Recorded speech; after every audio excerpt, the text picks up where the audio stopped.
In November of 1975, an issue of Esquire magazine landed on newsstands across America, and inside it, thinly disguised as fiction, was the exact shape of one woman's marriage. Barbara Cushing Paley read it already dying, and recognized every humiliation her husband had handed her for 3 decades, printed now for the whole country to see, delivered to the page by the one friend she had trusted with the truth. She was not the only Cushing daughter their mother had built for a fortune. One sister crossed the biggest name in American money and simply walked away. Another married for love and, almost by accident, kept it. Only the youngest got everything the method ever promised her and paid for every single piece of it. If a mother capable of engineering 3 separate marriages sounds like your kind of story, you are in exactly the right place. Subscribe now, because what happened after each wedding is far stranger than the ceremony itself. Chapter 1. A surgeon builds a name and his wife builds a plan. Before there were 3 weddings that made 3 headlines, there was one mother who had already decided marriage was the family's real profession. Harvey Williams Cushing was one of the most important men in American medicine, and the household his daughters grew up inside was built entirely around his ambition rather than anyone else's. Born in Cleveland, Ohio, in 1869, Cushing trained as a surgeon at a moment when opening a patient's skull was still treated as an almost hopeless last resort. Across a career that carried him from Johns Hopkins to Harvard to Yale, he did more than any other surgeon of his generation to change that assumption, developing the instruments, the anesthetic protocols, and the procedural discipline that turned brain surgery from a near-certain death sentence into a survivable operation. Along the way, he described an endocrine disorder that doctors would go on calling Cushing's disease.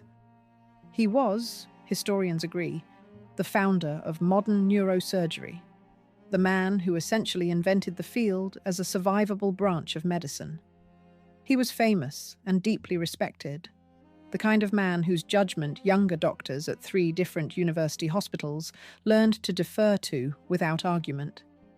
He was not, by the standards of the families his daughters would eventually marry into, rich. A surgeon's income did not approach the fortunes built across generations by American shipping, real estate, and broadcasting dynasties. And everyone in the household, daughters included, understood that difference well before any of them were presented to society. The name Cushing opened doors in medicine that it could never open in the ballrooms where the family's daughters would eventually need to be seen. This gap between professional prestige and financial standing was the entire premise the rest of this video builds from. A family with a famous name and a comfortable income, but no fortune of its own to pass down, had exactly one asset left to convert into lasting security for the next generation, and that asset walked and talked and would in time need to be married as advantageously as any decision in the family's future could arrange. His wife did not come from that kind of money either, but she understood its machinery better than almost anyone. Catherine Stone Crowell came from a socially prominent Cleveland family, the sort that had spent generations learning how a woman's position in society was built, defended, and, when necessary, traded upward. The people who knew her called her Gogsy. According to David Grafton, who wrote the only book-length account of what this family did with its daughters, Gogsy regarded marriage not as a romance to be stumbled into, but as a business to be run with discipline. She had 5 children, 2 sons and 3 daughters, and while her husband spent his career saving lives with a scalpel, she spent hers designing something almost as methodical, a plan for how her 3 daughters would rise beyond the comfortable but unspectacular position their father's fame alone could offer them. The family lived well, but not like the families whose names filled the society pages for their yachts and private railway cars. And comfortable was precisely the gap Gogsy intended to close. A Cushing daughter would not inherit a fortune of her own. She would have to marry one, and the household's social calendar once each daughter reached the appropriate age, bent toward that single outcome. The debutante circuit functioned less as a season of parties to be enjoyed than as infrastructure, built and maintained with the same seriousness her husband brought to a delicate operation. The dances mattered. The coming-out balls mattered. The precise list of which houses a daughter was seen entering, and beside which families, mattered more than almost anything else, because all of it existed for one purpose: to place a doctor's daughter in a room at exactly the right moment, beside a man whose name was already in the newspapers for reasons that had nothing to do with medicine. A household run this way had its own internal weather, and it was Gogsey who set it. Where her husband's authority lived inside a hospital and a lecture hall, hers lived inside a guest list, and both parents expected results. The daughters grew up watching their mother treat an invitation the way their father treated a diagnosis, as something to be read carefully, acted on decisively, and never left to chance. A cancelled dance, a family that failed to reciprocate a visit, a rumour about a young man's prospects that turned out to be exaggerated. These were the small crises of the Cushing household in the 1920s, running underneath the more visible prestige of a father whose name appeared in medical journals on 2 continents. The two parents' domains rarely overlapped, but they shared a single assumption that excellence was achievable through sufficient discipline and attention to detail, whether the subject was a patient's recovery or a daughter's prospects. Harvey Cushing did not simply hope a difficult operation would succeed. He prepared for it, exhaustively, refusing to leave outcomes to chance where preparation could improve them. Gogsey approached her daughter's futures with that same conviction and that same refusal to accept that some outcomes could not be engineered. She did not send her daughters to college. None of the 3 ever attended one, a fact that stands out against the intellectual household they grew up inside. A father who lectured at 3 of the country's most prestigious universities, a mother who read widely and moved easily among writers and artists later in her own life. The absence was conspicuous, precisely because it reflected priority rather than means or intelligence, a deliberate decision that a Cushing daughter's years between girlhood and marriage were better spent perfecting the social skills a wealthy husband would notice than earning a university degree. College had no place in Gogsey's plan, because what advanced the actual goal, in her calculation, was proximity, timing, and presentation. 3 variables a mother with sufficient will and social capital could control almost completely. It would be easy, looking back from a century of changed expectations, to read this as simple cruelty, a mother reducing her own daughters to instruments in a plan that was never really theirs. The record does not fully support so flat a reading, and neither do the 3 lives that actually followed. Gogsey's daughters were, by every account, formidable young women, quick, watchful, socially gifted, well beyond what any mother could install by instruction. And at least 2 of them would eventually take the machine their mother built for them and turn it, deliberately, toward outcomes she never intended. But the plan came first, before any of their own preferences were consulted, and it came, most consequentially of all, at a moment none of the 3 chose for themselves, when the entire weight of the family's ambitions was about to fall onto their shoulders alone. None of it happened in a vacuum. A generation earlier, American heiresses with new money and no title had crossed the Atlantic by the dozen to trade their father's fortunes for a coronet, and the families who arranged those marriages had built a semi-public machinery around the trade: marriage brokers, chaperones, entire London seasons rented for the purpose. Gogsey's version of that machinery was smaller, domestic, and aimed at different prey. Not a title now, but an American fortune, yet the underlying calculation had not changed. What had changed was the currency. Rather than being sold abroad for a name attached to a crumbling English estate, a Cushing daughter was positioned, carefully and repeatedly, in front of the very specific kind of American man whose money was new enough to still be climbing and old enough to already command respect. Gogsey herself came from precisely the social layer that understood this machinery best. A prominent Cleveland family that had spent its own generations learning exactly how position was won, kept, and occasionally lost.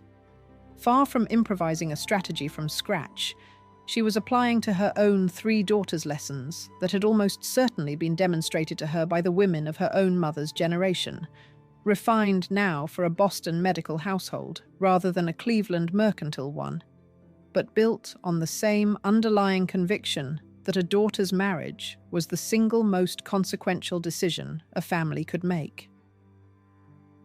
Chapter 2. A son dies and the plan changes hands. The Cushings had 5 children, and for 2 decades the family's hopes for advancement carried, at least in the background of the household's expectations, a male shape as well as a female one. William Harvey Cushing, the eldest son, was the boy who might have carried the family name forward in the traditional way that still mattered enormously in his parents' generation, through his own medical or business career, his own marriage, his own children bearing the Cushing surname into the next century. He grew up in the same demanding household as his sisters, under the same famous father, and by his 20s he was, by every indication available, a young man with a future ahead of him. In 1926, driving near Yale, William was killed in a car accident. He was still in his 20s. The loss devastated the family in ways the record documents plainly, and it does not require speculation to draw the practical consequence forward from that single event. After 1926, whatever ambition the Cushings held for the next generation belonged entirely and permanently to the 3 surviving daughters, because there was no longer a son left to carry any portion of it on their behalf. For a family of the Cushings' standing, the loss of an only son carried weight beyond grief alone. A surname passed most naturally through a son in the world, Harvey Cushing, and his wife had been raised to understand. And with William gone, the Cushing name itself, however proudly earned by the father's own achievements, would end with this generation, regardless of what became of his daughters. There is no surviving account of what was actually said inside the Cushing household in the days after William's death. No letter or diary passage that lets a modern audience stand in the room. What exists instead is the outline the family's subsequent decades trace around that silence. A father who kept operating, a mother who kept planning, and 3 daughters who grew up understanding, without ever necessarily being told outright, that the family's future now rested on exactly 3 sets of shoulders instead of 5. Families process a loss like this in ways that rarely announce themselves plainly to outsiders, and the Cushings were, by temperament and by profession, not a family inclined toward public displays of grief. No account survives of how the loss changed Harvey Cushing's own bearing in the operating room during those months, only that the household's outward rhythm continued without visible interruption. Whatever grief the household carried, it carried privately, and the practical redirection of the family's ambitions onto the 3 surviving daughters proceeded, as far as the record shows, without interruption. The timing fell across the sisters unevenly, and that unevenness mattered. Minnie, the eldest daughter, was 20 years old when her brother died, already deep into the debutante years her mother had been preparing her for since childhood. Betsey was 18, close behind her. Babe, the youngest, was only 11, still years away from her own debut, but already growing up inside a household where the stakes attached to a Cushing daughter's eventual marriage had just become considerably heavier than they had ever been for either of her older sisters at the same age. She would spend her entire adolescence inside a family that had already, before she was old enough to understand why, decided that the three of them were now the whole of its future. Childhood, inside the Cushing household, shifted permanently in 1926. Minnie and Betsey carried memories of a nursery that had once included a brother, an ordinary sibling presence woven into their earliest years before either of them understood what their mother's plans would eventually demand. Babe carried no such memory of ease, her earliest sense of her place in the family already bound up with urgency. What that meant in practical terms for a girl not yet a teenager was considerable. Minnie and Betsey had grown up believing, at least for part of their childhoods, that the family's hopes were shared between 5 children rather than concentrated onto 3. Babe never had that luxury. From the age of 11 onward, every dance lesson, every carefully chosen dress, every introduction her mother engineered carried the full weight of a family project with no backup plan left inside it. That earlier, heavier training likely shaped, in some lasting way, the almost frictionless discipline she would later bring to her own adult performance of perfection. Gogsey ran the same machine for all 3, adjusted slightly for each daughter's particular temperament, but never in its underlying purpose. The dances, the coming-out parties, each one a carefully staged introduction, dressed up as a celebration. The specific, engineered proximity to families whose sons were considered genuinely worth pursuing, arranged to look, to any outside observer, like nothing more than the ordinary unfolding of a young woman's social calendar. Betsey and Minnie moved through the machine first, in the late 1920s, learning a choreography their mother had spent years refining, while Babe watched from several years behind, absorbing lessons that would eventually make her, of the 3, the daughter who performed the family's entire project most completely and most visibly of all. The 3 sisters were not identical products of the same process, whatever their mother's consistency of method. Minnie, the eldest, carried herself with a watchful, slightly guarded independence that would eventually express itself in an arts salon rather than in a marriage certificate. Betsey, the middle daughter, was the most naturally capable of the 3 inside a formal social setting, poised in exactly the way that would later make her indispensable at a president's dinner table. Babe, still a child through most of this period, was already, by the accounts of people who knew the family, the most watched and the most praised of the 3, the daughter whose face and bearing seemed built for precisely the kind of attention her mother's entire method existed to attract. Even as small children, the 3 sisters displayed the outlines of the women they would become. Minnie observed a room before deciding whether to join it.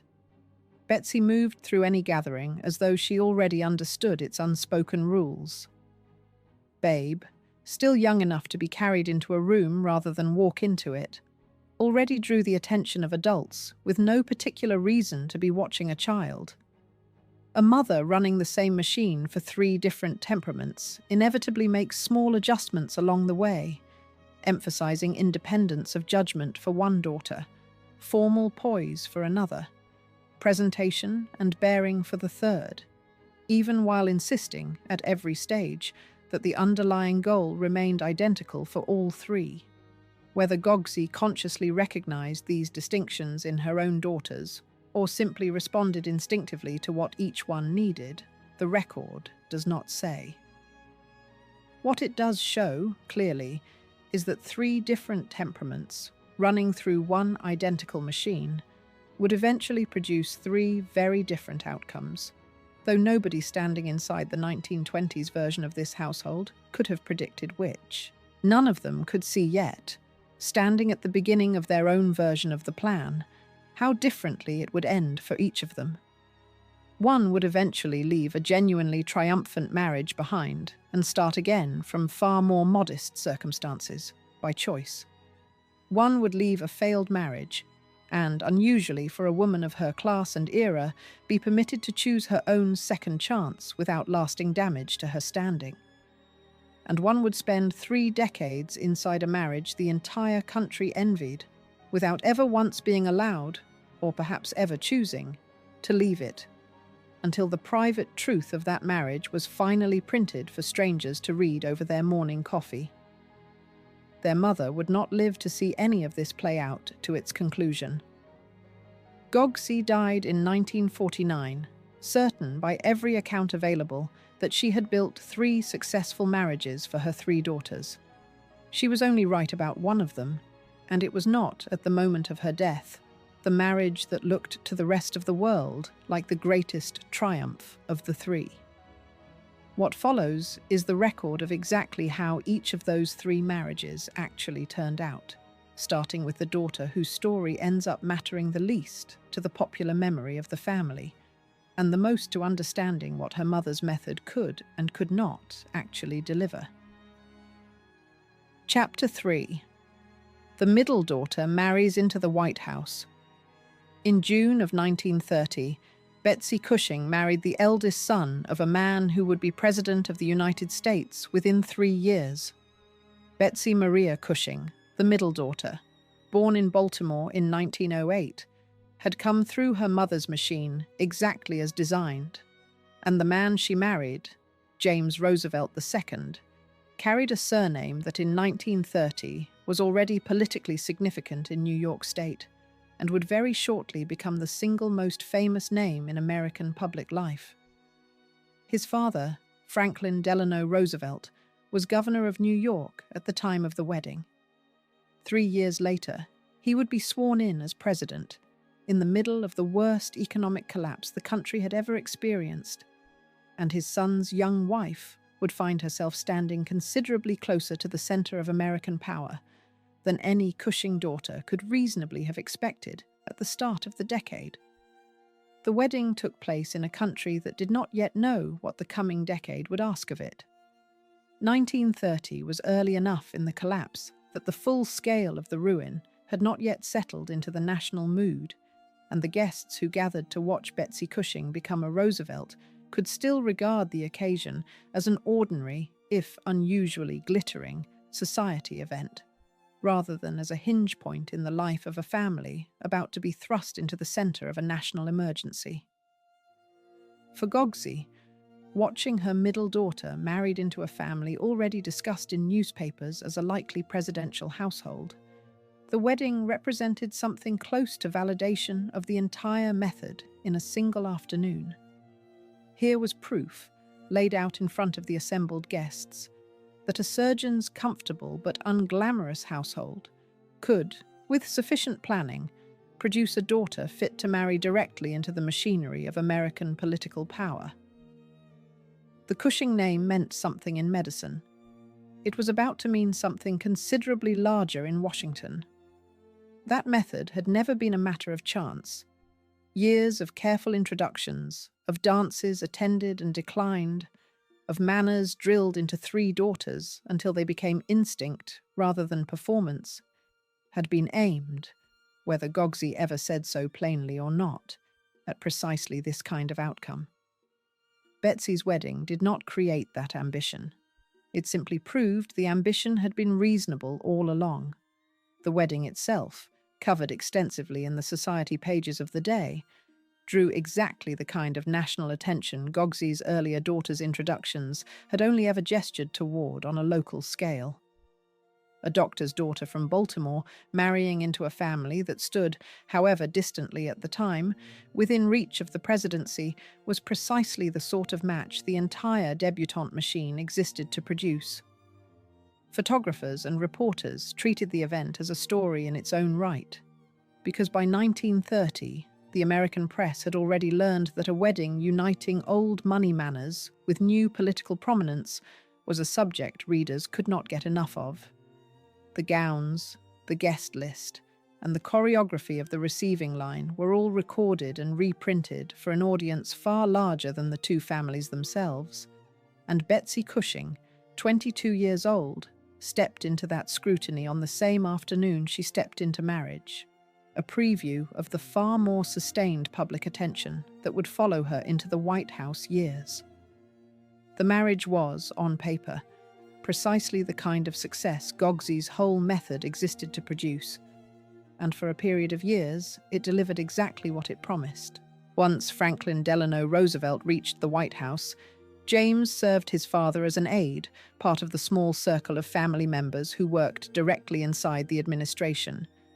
And Betsey, young, socially capable, and entirely comfortable in the kind of formal setting her mother had trained her for since girlhood, frequently stepped in as hostess for official functions when Eleanor Roosevelt was traveling, which by the mid-1930s was often. Guests arriving for a White House reception in those years might easily find themselves greeted not by the president's own wife, but by his daughter-in-law, a young woman not yet 30, performing a role that would have intimidated women twice her age, and performing it, by every account, without visible strain. Eleanor Roosevelt had, by that point in her own life, begun building the independent public role that would eventually make her one of the most consequential first ladies in American history, a role that increasingly pulled her away from Washington and toward the causes, the travel, and the direct engagement with ordinary Americans that defined her legacy. Into that gap stepped her son's young wife, a doctor's daughter from a comfortable but unremarkable Boston household, now standing in for the First Lady of the United States at official Washington functions. The duties themselves were not ceremonial in only the loosest sense. Presiding over a state dinner, arranging seating so that competing egos and competing nations did not collide across the table, and managing the exacting choreography of protocol that Washington took as seriously as any treaty required a kind of fluency most women twice Betsey's age never fully acquired. That she could walk into a room full of senators, ambassadors, and cabinet officials and command it without apparent effort was less an accident of personality than the final exam of an education begun in nurseries and ballrooms years before anyone in the family imagined a Cushing daughter would greet a foreign head of state on behalf of the President of the United States. The couple had 2 daughters together during these years, Sarah Delano Roosevelt, born in March of 1932, and Kate Roosevelt, born in 1936. From the outside, in the newspapers that tracked the Roosevelt family's every movement with an intensity no American family had experienced before, the marriage looked settled, glamorous, even genuinely enviable. A young couple raising 2 daughters inside the most famous household in the country. Raising 2 small daughters inside a household under that level of observation carried its own quiet cost. Every birthday and every childhood illness that an ordinary family would have kept private became, for the Roosevelts, a matter of public interest, filtered through reporters eager for any detail that could round out the portrait of the president's extended family. Betsey managed the nursery and the news cycle simultaneously, a balancing act that photographed beautifully and left almost no visible trace of the effort it required. There was a particular kind of pressure that came with being married into a first family that almost no other young wife in America was contending with at the same time. Every appearance Betsey made at an official function was covered, described, and judged, not merely as a young woman's fashion choice, but as a reflection on the administration itself. She managed it with the same composure her mother had spent a decade training into her, standing in receiving lines, greeting foreign dignitaries, and doing it all while her own husband's actual role inside the White House remained secondary to his father's, a position that came with prestige, but very little independent authority of his own. That scrutiny did not relax simply because the country was in the grip of economic catastrophe. If anything, a nation standing in breadlines watched the first family's household with a sharper, more skeptical eye than it might have offered in easier times, alert to any hint of carelessness among people living, however modestly by comparison, inside the White House itself. Betsey's every gesture in public was read against that backdrop, a young wife expected to project both the dignity of her position and a becoming awareness of the suffering happening just beyond the gates. James Roosevelt's own position inside his father's administration was, in practice, an uncomfortable one for an ambitious young man to occupy. Close enough to real power to be photographed beside it constantly, far enough from it that the actual decisions were never his to make. Betsey's own role, informal as it was, arguably carried more genuine substance in the day-to-day life of the White House than her husband's formal title did. A quiet inversion that the newspapers of the era rarely, if ever, noted directly, but one that likely shaped the marriage's internal dynamics more than either side would have admitted at the time. For a man raised to expect that his own name would eventually mean something on its own terms, watching his wife handle the substance of a role he only wore the title of could not have been an easy adjustment. The imbalance was never spoken of in the press, which preferred the tidier story of a golden young couple thriving inside history's most famous house. But imbalances of that kind rarely stay contained forever, particularly not inside a marriage already operating under more scrutiny than two young people could reasonably be expected to absorb. From the inside, quietly, away from the cameras and the official photographs, the marriage was already beginning to come apart. Chapter 4. A move to Hollywood ends a decade of marriage. The marriage that had looked, from the outside, like the family's greatest triumph, came apart 3,000 miles from Washington, in a city with none of the formal structure that had once suited Betsey so well. In 1938, James relocated to Hollywood to take a position as an aide to the film producer Samuel Goldwyn, and Betsey followed him west, leaving behind the White House social machinery she had spent nearly a decade mastering. It was there, in an entirely different world, with an entirely different set of demands, that the marriage finally broke down beyond repair. The move itself would have felt, at the time, like an ordinary transfer of a young couple's fortunes, rather than the beginning of an ending. James had spent years standing slightly to one side of his father's enormous shadow, useful in Washington precisely because he carried the family name into rooms his father could not personally enter. And a position inside the film industry offered him something that looked, on paper, like a career of his own. Goldwyn's world ran fast and glamorous, entirely indifferent to the slow choreography of federal Washington. What neither of them appears to have accounted for was how completely Betsey's own value inside the marriage had been tied to the very machinery they were leaving behind.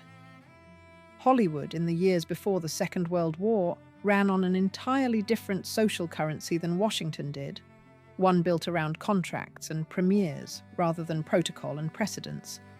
And the skills that had made Betsey so effective as a substitute First Lady translated only partially into a town that measured a person's worth in box office receipts. Whatever strain had already been building inside the marriage during the Washington years found nothing to hold it together once the two of them were removed from the setting where Betsey's particular talents had actually mattered. It is possible to imagine the earliest months in California as a kind of extended disorientation, the sort that follows any move from a place where a person's competence is publicly recognized to a place where that same competence simply does not register. Betsey had been trained, quite deliberately, in the management of formal occasions, the seating of dignitaries, the pacing of an evening, the small diplomatic corrections that keep a room of powerful people from offending one another. Hollywood had its own etiquette, but it was an etiquette built around box office grosses and studio contracts rather than protocol and precedents. And a woman whose entire social education had been engineered for one very specific stage found that stage simply did not exist 3,000 miles to the west.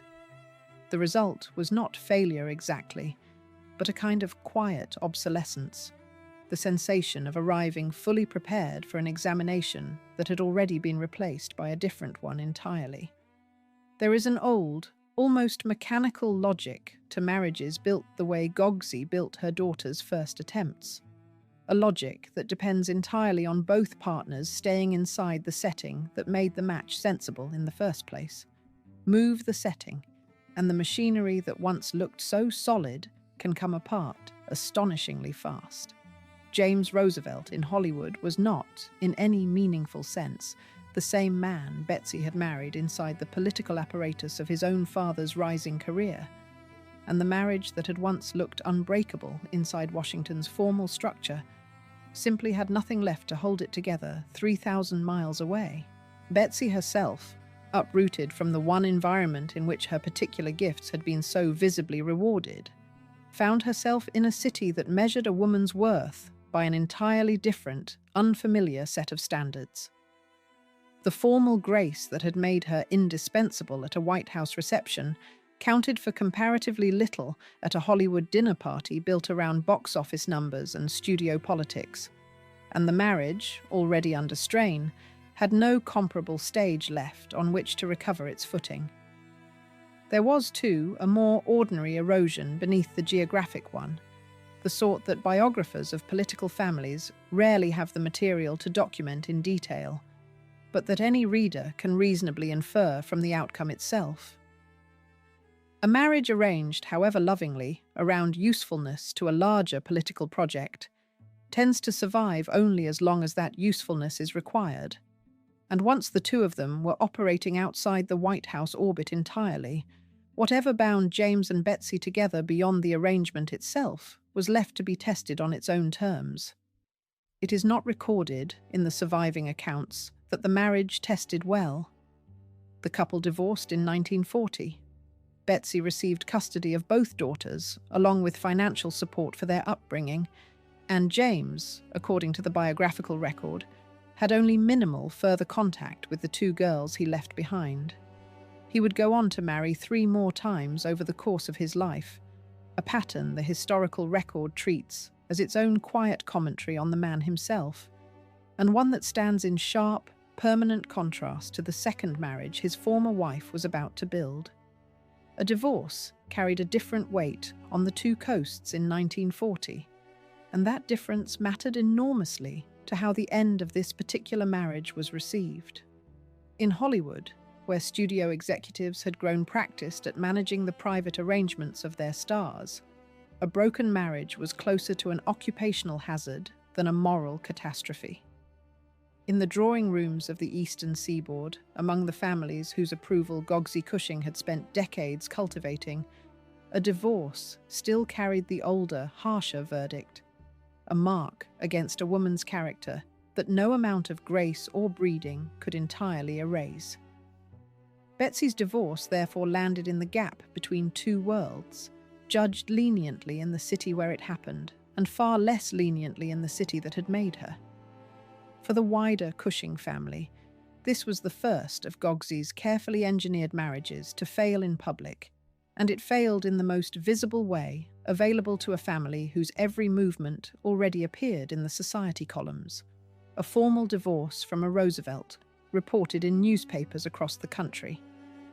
A divorce from the president's own son was, in 1940, precisely the kind of headline that could have permanently damaged a young woman's standing in the very society her mother had spent a lifetime cultivating access to, and there is no indication in the record that Betsey herself, at the time, felt confident the damage would prove temporary.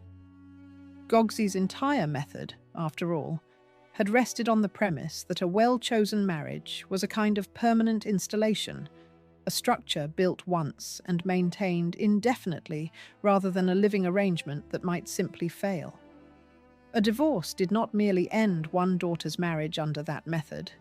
It exposed the underlying assumption of the whole project, the idea that position could be engineered with sufficient care that it would never need to be renegotiated. Whatever private reckoning that exposure produced inside the family does not survive in any detailed record, but the public arithmetic was plain enough on its own. A Roosevelt marriage undone within 2 years of leaving Washington, printed for the country to read. But there is a second detail here that matters at least as much as the failure itself, and it is easy to miss if the story is told only as a cautionary tale. This was also, notably, a marriage. A Cushing daughter was actually permitted to leave. Betsey did not stay bound to a Roosevelt out of obligation to the name, or to her mother's larger project, or to the fear of what a divorce might cost her socially. She left, took her daughters with her, and started again from a position that most women of her class and era would have considered already ruined. That willingness to leave, rather than endure, deserves more weight than the surrounding scandal tends to give it. The easier path, and by far the more conventional one for a woman of her background in 1940, would have been to remain inside a marriage that had visibly failed, to preserve the appearance of the arrangement for the sake of the name attached to it, and to let the private unhappiness go unspoken behind a public facade of continuity. Betsey chose the harder and more exposed alternative instead, absorbing the immediate cost of a public divorce in exchange for a freedom that a great many women of her circle never allowed themselves to claim. No other sister's first attempt at their mother's method would end quite so cleanly, and none of the three yet knew how much that particular freedom would eventually turn out to matter. Chapter 5. The One Marriage Nobody Had to Survive. 2 years after her divorce, Betsey married a man her mother had not chosen for her, and it turned out to be the one marriage in the entire family that nobody ever had to survive. On the 1st of March, 1942, she married John Hay Whitney, known to nearly everyone who knew him as Jock, a man who had previously been married to the socialite Elizabeth Altimus before that marriage also ended. Whitney formally adopted both of Betsey's daughters from her first marriage, folding them completely into his own family rather than treating them as a complication left over from a previous life, a gesture that stood in immediate, visible contrast to their own biological father's minimal involvement in their upbringing. Remarriage itself was not remarkable among women of Betsey's set, but the timing of this one was. 2 years was a short interval by the standards of 1942, when a divorced woman, however well born, still moved through drawing rooms trailing a certain residue of scandal, an invisible tax levied by a society that had not yet decided whether to forgive her. Betsey had been the daughter-in-law of a sitting president only a few years earlier, and the collapse of that marriage had been chronicled in newspapers from Baltimore to London. To marry again so soon, and to marry a man of Whitney's standing, was to gamble that the second marriage would be judged entirely on its own terms, rather than read as a referendum on the first. It was a wager that required a certain amount of nerve, since a failed second marriage, arriving so close on the heels of the first, would have confirmed every unkind theory anyone cared to spin about a woman who could not hold a husband. Betsey took the wager anyway. By the 1970s, he ranked among the 10 wealthiest men in the entire world, a fortune built across investments, publishing, and horse racing, rather than inherited whole from a single family name, and where multiple biographers describe Betsey's first marriage in the careful, practical language of alliance and social advantage, they describe this second one very differently. This one they call, without much hedging in the language, a genuine love match, and the distinction is not a small one. Gogsey's method had been built to identify the biggest available name and the largest available fortune. It had not been built to identify compatibility, and by pure accident, in this one instance, both happened to arrive in the same man. Calculation and compatibility are not natural enemies, but they answer different questions. Gogsey's calculus could tell a daughter whether a suitor's income and lineage cleared a certain threshold, and it could do that math with considerable precision.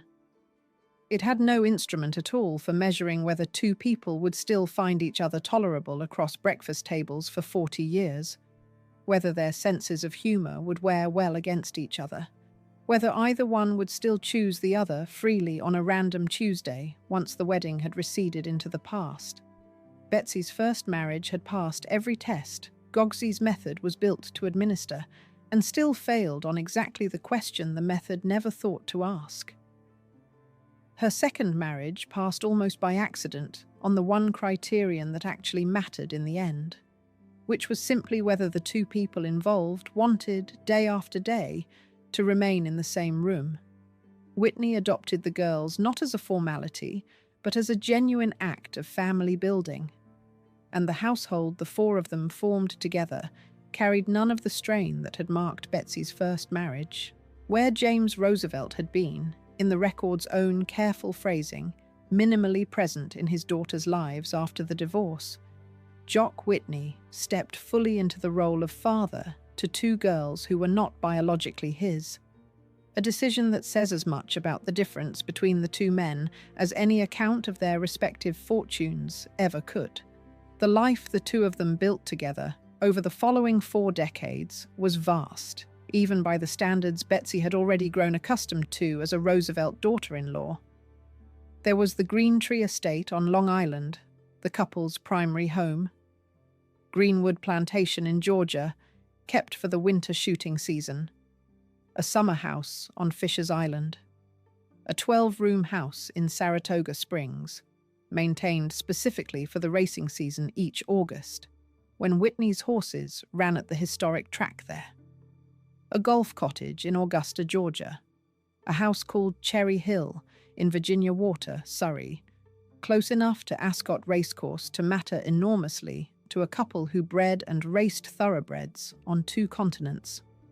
And a Kentucky horse farm the couple shared with Whitney's own sister, Joan Whitney Payson. Running a household spread across 7 properties on 2 continents required a logistics of its own, a calendar of arrivals and departures dictated as much by horses as by weather. Each house kept its own staff and its own season, timed to a race meeting or a shooting party, and the family moved through them according to that rhythm rather than any fixed address. Whitney's thoroughbreds were closer to a second vocation than a hobby, pursued with the same seriousness he brought to publishing and investment. And Betsey's own life folded itself around that calendar without apparent resentment, the way a life settles around a spouse's genuine passion rather than merely enduring it. Saratoga in August, Ascot within reach of Surrey, the Kentucky farm shared with Whitney's sister, all of it traced the outline of a marriage organized loosely around the same animals that had helped build Whitney's fortune in the first place.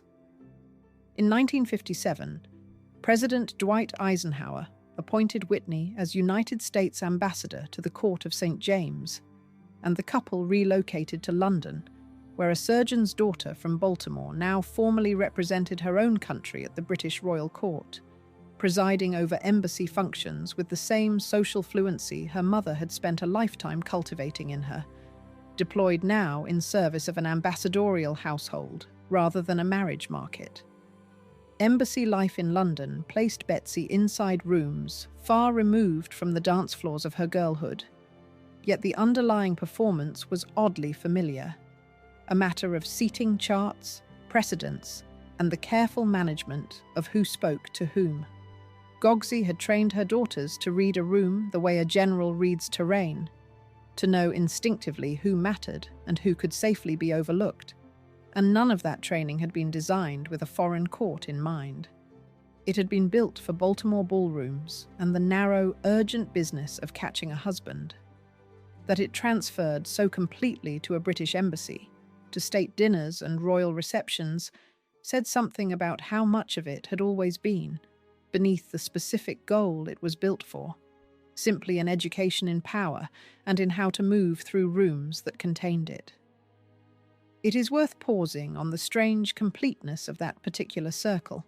The exact skills Gogsey had installed in her daughter for the sole purpose of attracting a wealthy husband were, 2 decades later, being used to represent the entire United States government at the court of a foreign monarch. A use for that training Gogsey herself could hardly have imagined when she was arranging dances in Baltimore. What makes Betsey's story the deliberate exception inside her own family is not the scale of what she and Whitney owned together. Every Cushing daughter would eventually be photographed inside a house considerably larger than the one she grew up in. What makes Betsey the exception is that this particular marriage, unlike either of her sisters' marriages and unlike her own first attempt, was never something she had to survive. It simply worked for 40 years until Whitney's death in 1982. Betsey's sisters would each, in their own time, learn what it cost to live inside a marriage built on Gogsey's original calculus rather than on anything so ordinary as mutual regard. The method that had produced Betsey's disastrous first marriage was, after all, the very same method applied to every daughter in the family, and it produced, in the other two cases, results considerably harder to live inside than a name that later required amending. Betsey's second marriage stands apart from theirs, not because she was better loved by fortune in some general sense, but because she alone, this one time, was permitted to choose on grounds other than advancement, and the marriage that followed rewarded that choice for the whole of the 40 years it was given to last. There is a version of this family's story where Betsey is simply the lucky one, the sister for whom the method happened, by chance, to work exactly as designed. That version is not quite complete. What actually distinguishes Betsey's second marriage from her sister's arrangements is that it was the one marriage in the family not entered into as a calculated advancement at all, chosen instead on far more ordinary grounds, and it is precisely that departure from the method that let it become the family's one genuine success. Not every Cushing daughter would be so fortunate. One sister would have to leave a marriage the entire country called a triumph before she could find anything close to what Betsey had. And one sister would never be allowed to leave hers at all, not until death finally did it for her. Chapter 6. The eldest daughter marries the biggest name in America. On the 6th of September 1940, Minnie Cushing married the single largest fortune within the family's reach. Mary Benedict Cushing, called Minnie by everyone who knew her, the eldest of the three sisters, born in Cleveland in 1906, had by this point already built a public identity that went well beyond her mother's marriage machine, serving as a trustee of the Metropolitan Museum of Art and of the New York City Center, and sitting on the board of the Yale University Art Gallery, work she took seriously enough that it would define her long after any of her marriages had ended. During the Second World War, she would go on to lead fundraising through the Ship Service Committee and the New York City War Fund, civic work entirely separate from either of the two men she eventually married. She was, in other words, already a substantial person in her own right well before the wedding this chapter is about to describe. That wedding made her Mrs. Vincent Astor, wife to a man who had inherited, at the age of 20, what had been, in 1912, the largest inherited American fortune of its entire generation. His father died aboard the Titanic that year, and the 20-year-old son inherited a position Forbes would later estimate at $75 million, a sum that placed him on its own first ranking of American wealth, at 12th in the entire country, before he was old enough to have built or lost a single dollar of it himself.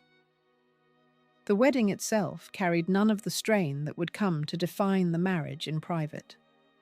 It was, by every outward account, exactly the sort of occasion the Cushing name had spent 3 daughters and countless careful introductions building toward. A match so complete in its symbolism that the ceremony scarcely needed decoration beyond the 2 names attached to it. Reporters covering society weddings of that era rarely troubled themselves with the interior lives of the people they photographed, and this one was no exception. What the cameras recorded was surface only.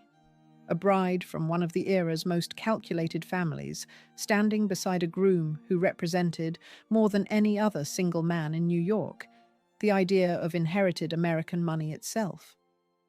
Whatever doubts either party carried into the ceremony, and there is reason from the marriage's later course to believe there were some. They were not the sort of doubts that photographed well, and so they were not photographed at all. Vincent Astor was not, whatever the scale of his fortune suggested, a simple or an easily read man. His family's own biographer, Derek Wilson, described him as something close to a contradiction in terms for an Astor of his generation, a man Wilson credited with a highly developed social conscience, someone who spent much of his adult life actively trying to rehabilitate a family name that had, for a generation before him, become associated in the public mind with slum housing and absentee landlordism rather than public good. He sold off some of the family's most notorious tenement holdings. He redirected significant portions of the fortune toward what would eventually become the Vincent Astor Foundation, a philanthropic body that would carry his reforming instincts forward long after his own lifetime. There was, underneath that reforming instinct, something almost penitential in the way Vincent Astor conducted himself, as though the fortune he had done nothing to earn was a debt rather than a gift, one he intended to spend the rest of his life repaying on behalf of a father he had barely had the chance to know as an adult. He kept himself occupied with yachts and with publishing ventures, with civic boards and wartime service, restless activities that read, in retrospect, less like the pastimes of a contented man than like the habits of someone who could not quite sit still inside the enormous empty rooms his inheritance had built around him. A fortune of that size affords its owner almost total freedom of motion, and almost no freedom from the name attached to it. And Vincent Astor, more than most men born into that particular trap, seemed to understand the difference. He had already been married once before Minnie, to Helen Dinsmore Huntington, a marriage that began in 1914 and ended, in a coincidence the record simply notes without further explanation, the very same year Minnie's began, in 1940. At his first wedding, in 1914, Astor had contracted mumps, an illness that left him permanently unable to father children, a documented medical fact rather than gossip, and one that would shape the entire rest of his personal life in ways the public record only partially captures. A man determined to rebuild his family's public reputation, unable to produce an heir of his own body to carry that rebuilt reputation forward, was arriving at his second marriage, already carrying a private grief the newspapers covering the wedding had no interest in reporting. That grief was not the kind that announced itself in public, and it did not need to. Society of that period had its own vocabulary for absences it preferred not to discuss directly, and childlessness in a marriage as prominent as this one would have been read, by anyone paying close attention, as a fact requiring no further comment, precisely because everyone already understood its weight. Minnie, arriving into the marriage as an adult woman with her own settled sense of purpose, would have known, or come to know very quickly, that whatever future she was building alongside Vincent Astor would not include the particular kind of continuity that dynastic marriages of this scale were traditionally meant to secure. The fortune could be managed, redirected, given away in pieces to worthy institutions. It could not, in the most literal sense available to a family that measured itself in bloodlines and inheritances, be passed down through Vincent Astor's own children. The largest fortune in the family's reach, in other words, came attached to a man whose own life had already been shaped by a loss no amount of money could fix. Whatever Minnie understood about Vincent Astor on her wedding day, she was marrying a man who had spent 26 years trying to reconcile an enormous public inheritance with a very private, very permanent absence at the center of it, the family line his own fortune was nominally meant to extend. For Minnie, marrying Astor was, on the surface, the single largest confirmation available anywhere in New York society that her mother's method had genuinely worked. There was no bigger name in American money to marry into, no fortune with deeper roots or a longer public history attached to it. There was, as she would soon discover for herself, also remarkably little that a fortune of that size could actually do to repair what was quietly wrong between two people who did not, in any lasting way, particularly understand each other. The mismatch was not, on paper, an obvious one. Both had been raised inside families that prized discretion over sentiment. Both understood instinctively how to conduct themselves in front of a camera or a dinner table full of strangers, and both had spent their lives absorbing the particular etiquette of never appearing to want anything they did not already have. That shared fluency in appearances may have been precisely what made the private distance between them so difficult to close. Two people equally skilled at performing contentment can go a remarkably long time without ever discovering whether either of them is actually content, and the record of this marriage, 13 years of it, suggests that Minnie and Vincent Astor were, for much of that time, simply very good at performing a partnership that had already quietly stopped functioning as one. Minnie brought something into that marriage beyond her family's name that few of the young women marrying into fortunes of this scale could claim for themselves. She was not arriving with nothing of her own to occupy her once the wedding photographs stopped running. She had her museum boards, her fundraising committees, her own sense of how a serious cultural or civic institution actually functioned, and none of it needed Vincent Astor's money or his name to keep operating. That independence, quietly present from the very start of the marriage, would end up mattering considerably more than either of them likely expected on their wedding day, becoming, over the following 13 years, the foundation of an entire life that existed almost entirely apart from her husband's. It is not difficult, looking back across the whole arc of the marriage, to see the wedding day itself as a kind of high water mark, the single moment when the Cushing name and the Astor fortune appeared, from the outside, to have merged into something seamless and permanent. What actually followed was quieter and far less tidy than that image suggests. A slow drifting apart, conducted almost entirely behind closed doors, between a woman who had built an identity that did not depend on her husband and a man still working, 13 years after his own father's death at sea, to settle an inheritance he had never fully made peace with. Chapter 7. A wife builds her own world while her husband sails away. While Vincent Astor spent much of the marriage aboard his own yacht, his wife built a life in New York that did not need him in it at all. Astor was, by disposition and by history, a genuinely restless man who spent enormous stretches of time at sea rather than at home. He owned two significant vessels across his life, the Noma, which he lent to the United States Navy for service during the First World War, and the Nourmahal, lent to the Coast Guard during the Second World War, and used once in 1938 for a secret civilian intelligence voyage to Japan, undertaken personally at the request of President Franklin Delano Roosevelt, an assignment that speaks to how seriously Astor's own government took his judgment, whatever the state of his marriage happened to be at any given moment. This was, by any honest account, not a man inclined to spend his evenings quietly at home with his wife. The yacht itself functioned, for a man of Vincent's temperament, as something close to a second household, a floating estate over which he held total and uncontested authority, in a way the crowded social machinery of Manhattan could never quite offer him.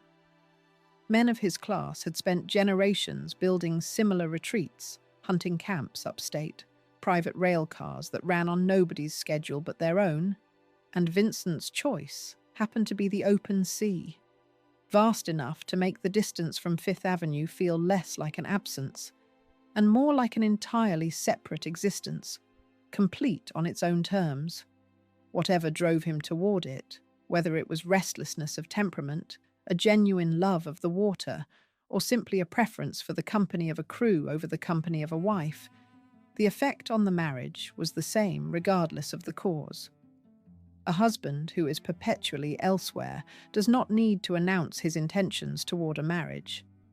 Distance alone announces them, quietly and continuously, over the course of years, rather than in any single dramatic evening. Minnie, left largely to her own devices in New York for long stretches at a time, did not simply wait for her husband to return from wherever his ships had taken him.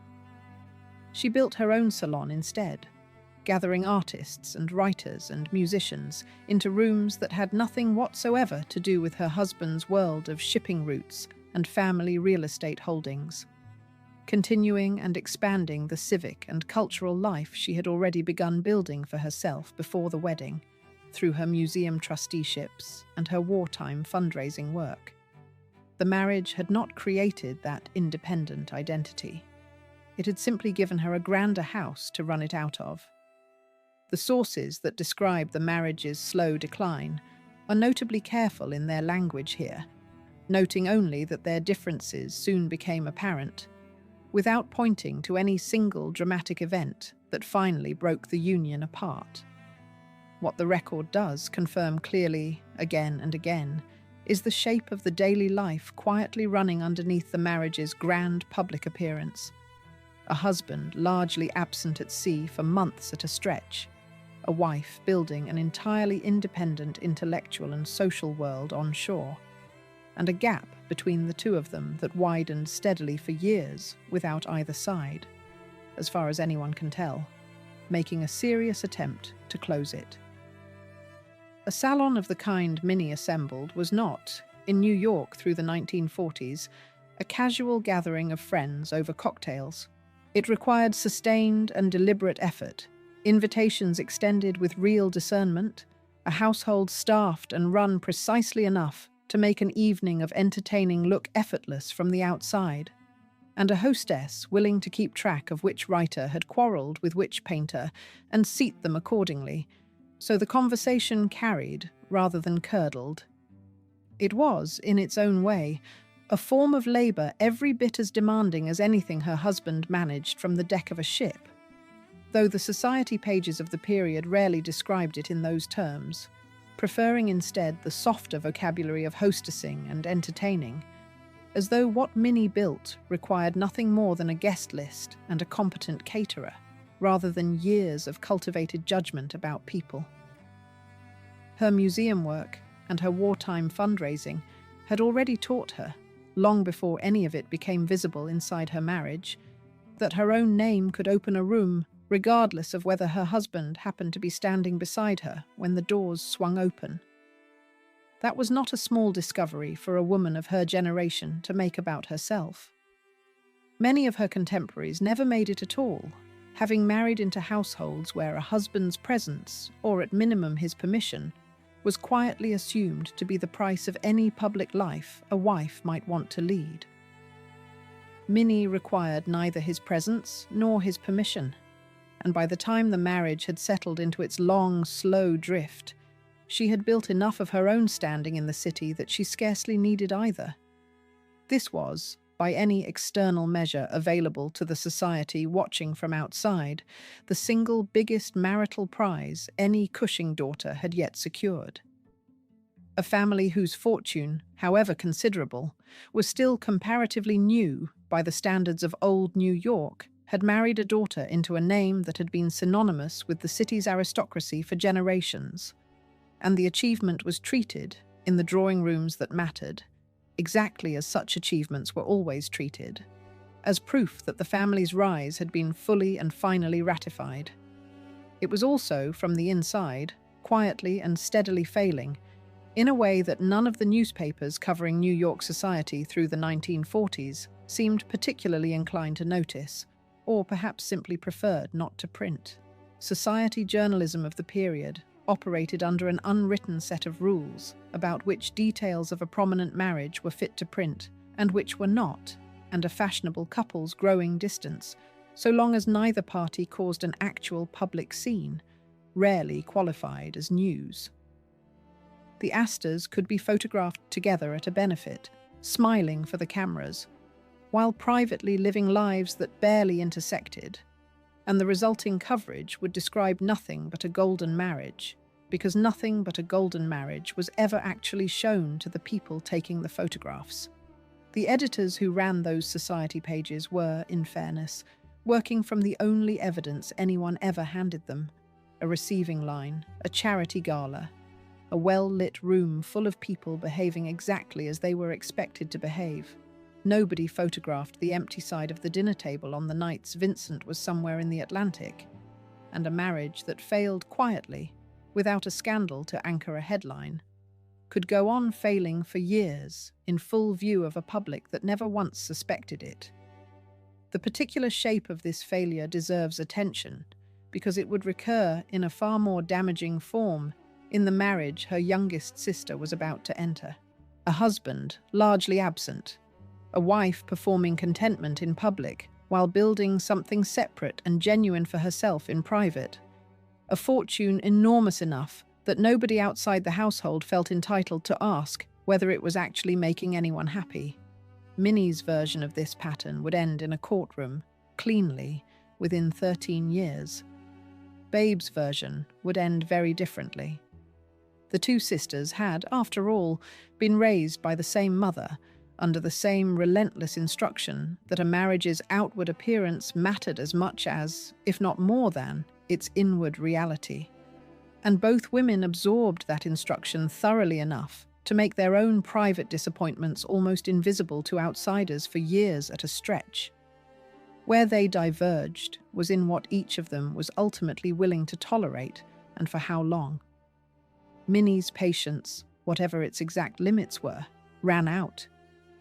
Babe's, by every account that survives her, appears never to have run out at all, and the difference between those two temperaments would eventually matter far more than anything either husband actually did. There is a version of the Astor marriage in which Vincent's restlessness at sea and Minnie's independent salon life could have coexisted for decades. A marriage of parallel lives rather than a shared one, tolerated by both parties the way a great many marriages of their class and era were tolerated. That version did not happen here, and the record does not fully explain why not, beyond noting that differences became apparent and were never resolved. What can be said with more confidence is that Minnie, unlike her youngest sister a decade later, never developed the particular skill of performing contentment convincingly enough, or perhaps simply never wanted to, for the marriage to limp along indefinitely on appearances alone. Whatever private calculation finally moved her toward the end of the marriage, it was not made in haste, and it was not made in public.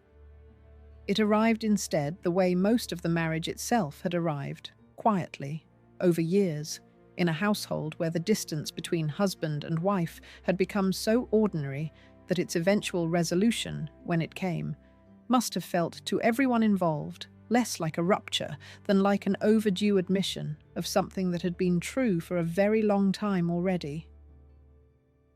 Chapter 8. She helps choose the wife who replaces her. When Vincent Astor finally asked for his freedom, it was Minnie herself who found the woman who would take her place. The marriage ended in divorce in September of 1953, and within a single month, Minnie had already remarried, choosing a man almost nobody in her social circle had expected. James Whitney Fosber was a portrait painter, well respected within his own field, but nowhere close to an Astor in either wealth or standing, and society, according to multiple accounts of the period, was genuinely startled that a woman who had just left the largest fortune available to her in the entire country would deliberately choose a far more modest life the second time around. In the social world Minnie had been born into, a divorce from an Astor in 1953 was not a private matter settled quietly between two households. It played out in front of an audience conditioned since childhood to treat the Astor name as something closer to a permanent institution than an ordinary marriage, and any woman who walked away from it was assumed, by the automatic logic of that world, to be either desperate, disgraced, or slightly unwell. Newspapers of the period covered society divorces with the appetite they brought to elections, weighing motive and tallying who had won and who had lost. And the presumption beneath nearly all of that coverage held that no sane woman voluntarily surrendered access to the largest fortune in the country. Minnie's decision cut directly against that presumption, and it did so in public, which made it considerably harder for her own social circle to explain away as a temporary lapse in judgment. The speed of the remarriage tells its own story. A woman leaving 13 years of the biggest name in American money, if she were simply chasing status, would have taken her time, weighed her options, perhaps waited for a comparable fortune to present itself. Minnie did none of that. She moved directly toward a man whose income her own mother would once have considered barely adequate for a Cushing daughter, and she did it within weeks of the divorce becoming final. A decision that reads, from the distance of decades, less like a woman settling and more like a woman finally choosing for herself. Read one way, that speed could resemble impulsiveness, the kind of decision people come to regret once the relief of an ending wears off. Read the same fact differently, and it resembles clarity instead. A woman does not typically move within weeks toward a life of visibly reduced means, unless the direction she is moving toward is one she has already tested privately, turned over in her mind, and judged to suit her better than the alternative she was leaving behind. 13 years inside the Astor marriage had apparently given Minnie ample time to notice what mattered to her and what did not. And by the time the divorce became final, she was not shopping for a replacement, so much as finally acting on a preference she had likely held for years, but had no occasion, while still married, to pursue. Fosburgh had none of Astor's yachts, none of his inherited real estate empire, none of the philanthropic apparatus that came attached to the Astor name. What he offered instead was a shared eye for painting, a genuine partnership in building the collection the two of them would spend the rest of their lives assembling together, and, by every account available, a level of daily companionship the Astor marriage had never actually managed to provide, despite its far greater resources. Together, the two of them built a serious and well-regarded art collection over the following years, works by Cézanne, Renoir, and Winslow Homer among the artists represented. And Minnie's salon, already running quietly for years by this point, grew into one of the era's genuinely significant cultural gathering points, drawing figures including the composer Leonard Bernstein and the playwright Tennessee Williams through her own rooms on evenings that had nothing to do with anyone's fortune at all.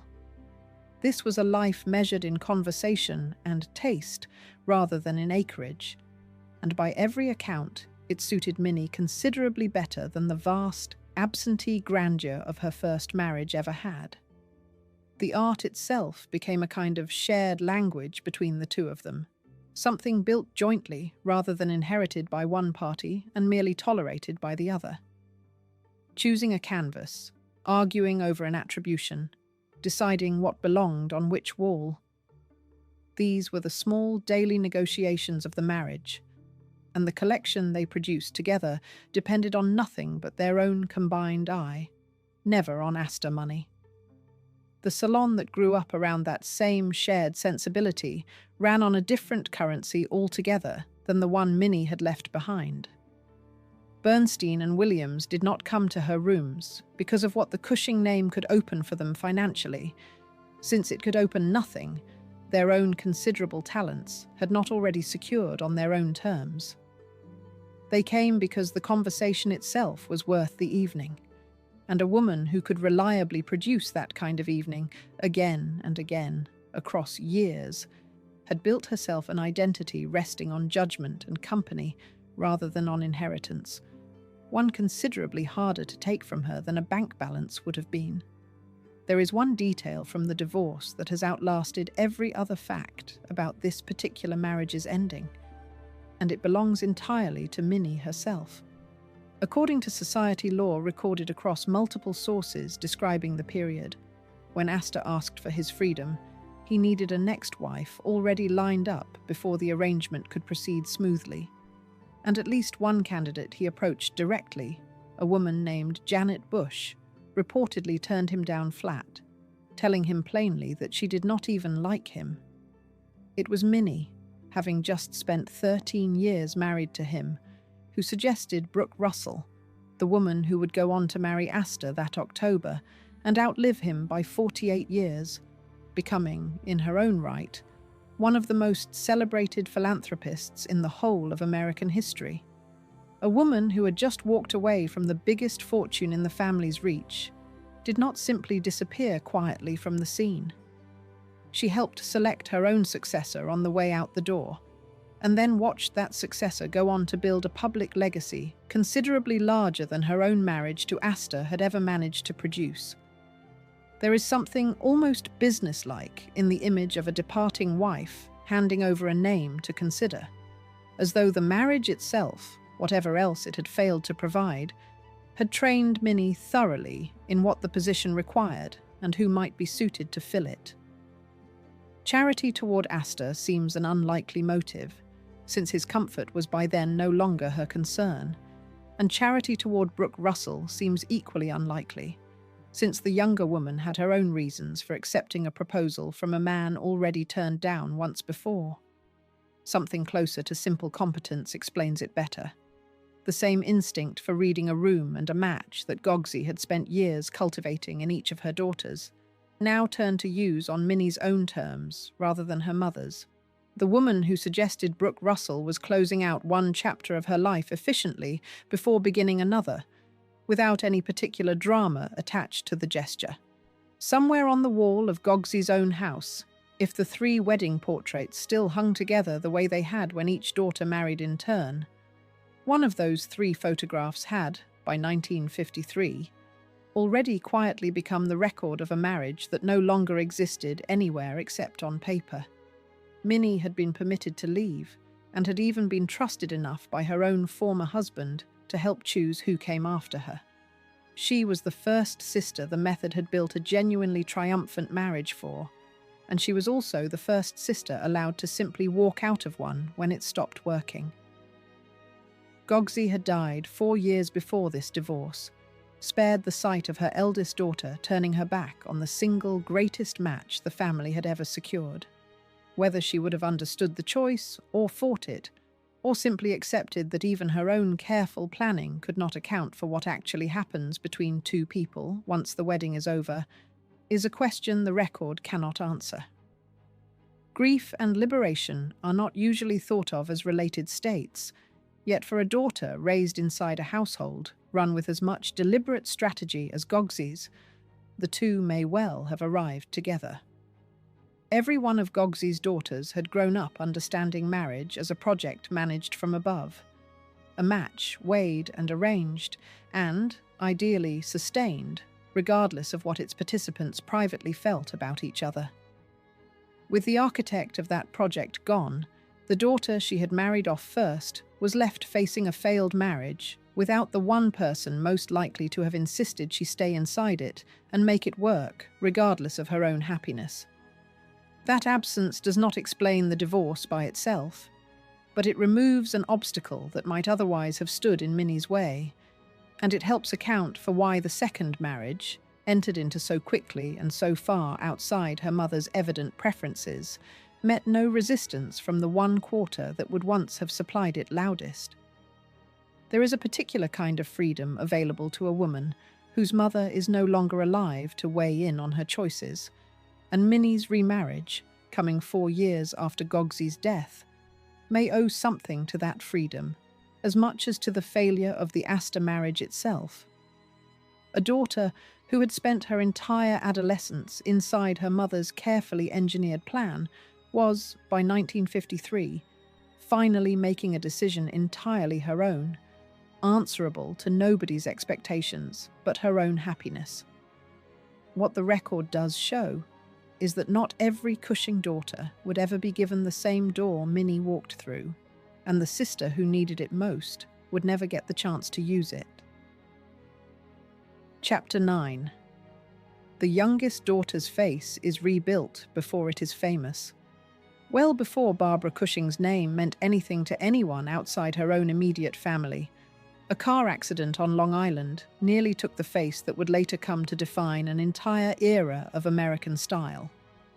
It happened in 1934, when Babe was 18 years old, and it shattered her jaw and knocked out her front teeth, requiring extensive dental and surgical reconstruction before the young woman who eventually emerged from it could resume anything resembling a normal life, let alone the extraordinary one that was waiting for her. The details of the crash itself were never widely circulated, and the Cushing family's instinct in moments of crisis ran, as it always did, toward containment rather than disclosure. What is known is the outcome. Months spent away from the ordinary rhythms of a young woman's social calendar, a jaw wired and reset, a mouth rebuilt, tooth by surgeons working in 1934, with instruments and techniques far cruder than anything a patient would expect today. There would have been swelling that took weeks to subside, food taken through a straw, a face examined daily in the mirror for whatever damage might or might not prove permanent. For a household that measured a daughter's prospects so precisely by the impression she made walking into a room, the accident represented not merely an injury, but a direct threat to the entire enterprise her mother had spent years constructing around her 3 girls. She was born the youngest of the 5 Cushing children in Boston in 1915, and grew up largely in Brookline, Massachusetts, with summers spent at the family's cottage in New Hampshire. She was only 11 years old when her brother William died in 1926, young enough that the full weight of the family's suddenly shifted ambitions would settle onto her more completely, and for far longer, than it ever had onto either of her 2 older sisters at the same age. Where Minnie and Betsey had at least a few years of childhood before their brother's death reshaped the household's expectations, Babe grew up almost entirely inside the aftermath, absorbing her mother's method not as a plan introduced partway through her girlhood, but as the simple, unquestioned architecture of her entire upbringing. The Brookline household Babe grew up in was not, by outward appearance, a grieving one. Boston's old families did not display sorrow in any form the neighbors might notice, and the Cushing home continued to run on schedule, with its dinners and its callers and its carefully maintained appearances, exactly as it had before. But grief of that kind rarely disappears simply because it goes unspoken. It tends instead to relocate itself, to settle into new grooves and new expectations, and in the Cushing household, it appears to have relocated itself directly into the ambitions her father and her mother held for their 3 remaining daughters. A son who might have carried the family name forward in medicine or in business was gone. What remained was the considerable task of making sure the daughters carried it forward in every other way available to them. By the time she reached her own adolescence, she had 2 older sisters' worth of example directly in front of her. One already deep into the debutante years, one just beginning them, and she watched both of them with the close, comparative attention a youngest child often brings to the achievements of her elders. Whatever instinct for presentation and self-control would later make her the most photographed woman in America was, by every account, already visible in the household long before Vogue or Time magazine ever noticed her. There was, in a household with 3 daughters, spaced closely enough in age to share a single social season's worth of scrutiny, an entire private economy of comparison that outsiders rarely saw. Dresses were discussed, mannerisms were corrected.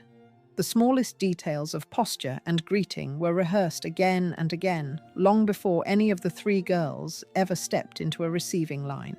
Babe, arriving last, inherited not only her mother's expectations, but her sister's accumulated experience of meeting them, an inheritance far more useful, in its way, than money or connections alone, because it could not be spent, only applied. She had, in the accident of her birth order, an advantage neither of her sisters possessed. The chance to watch two complete versions of her mother's method play out before she ever had to enact her own. She could see which introductions worked and which fell flat, which manner of entering a room drew attention and which drew none. Refining across her own adolescence, a set of instincts her sisters had been forced to develop in real time without the benefit of two working examples to study first. None of this instruction arrived as formal lessons. It arrived instead in the offhand corrections of a dinner table, in the silences that followed a wrong word or an ungainly gesture, in the quiet approval that followed a right one. A daughter raised inside that kind of attention learns to read a room the way other children learn to read a book, automatically and without apparent effort. And by the time Babe left for school outside the household altogether, she carried that fluency with her as naturally as her own name. She was educated at the Westover School in Connecticut, graduating at the very top of her class, and finished her formal schooling at Boston's Windsor School in 1934, the same year as the accident that nearly disfigured her permanently.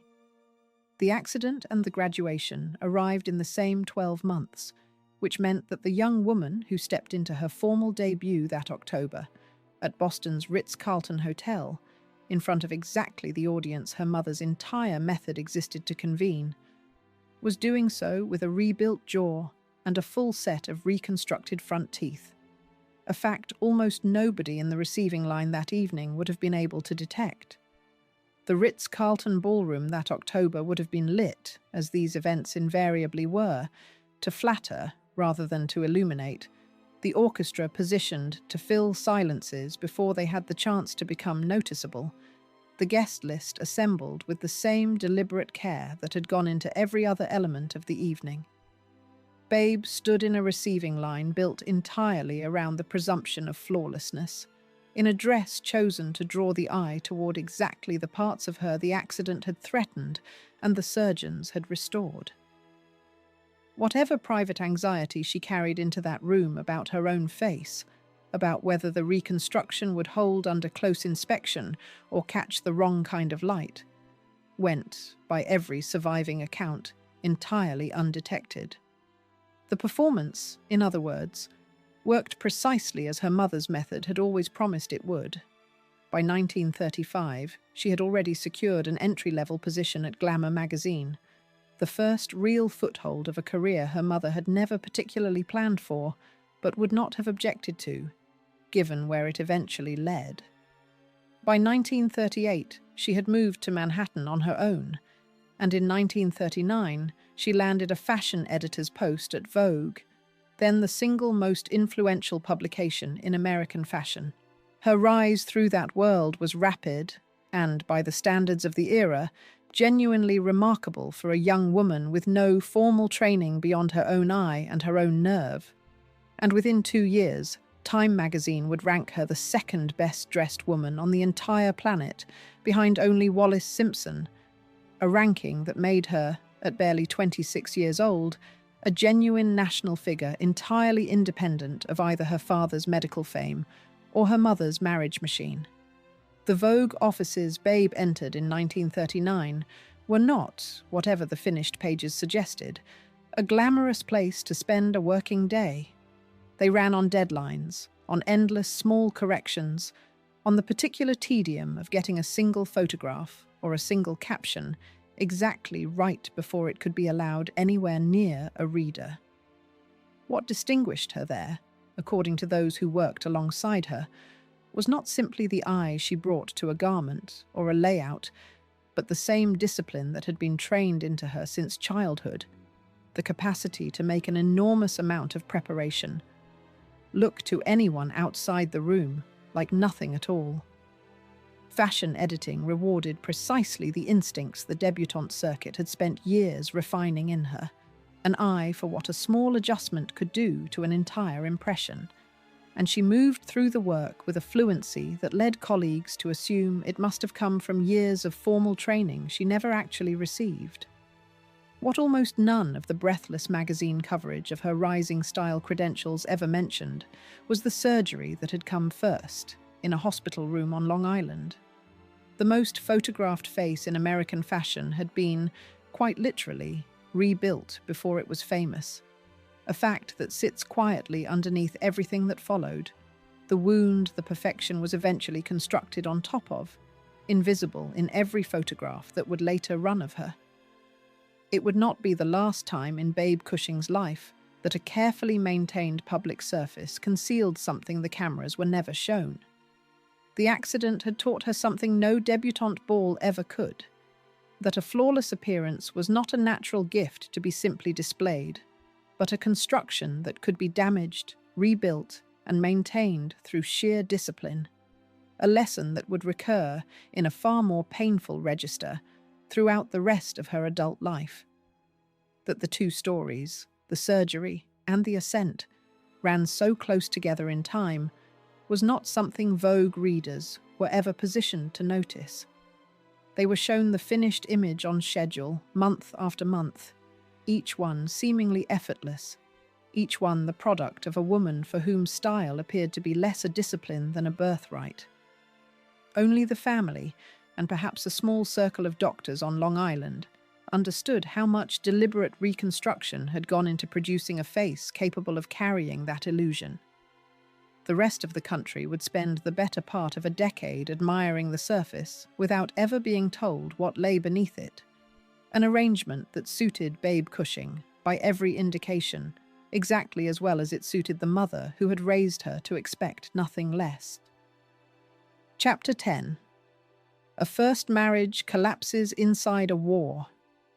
Babe's first husband went off to war a sportsman and came home a stranger to his own family. On the 21st of September, 1940, the same year both of her older sisters were also navigating major turns in their own marriages.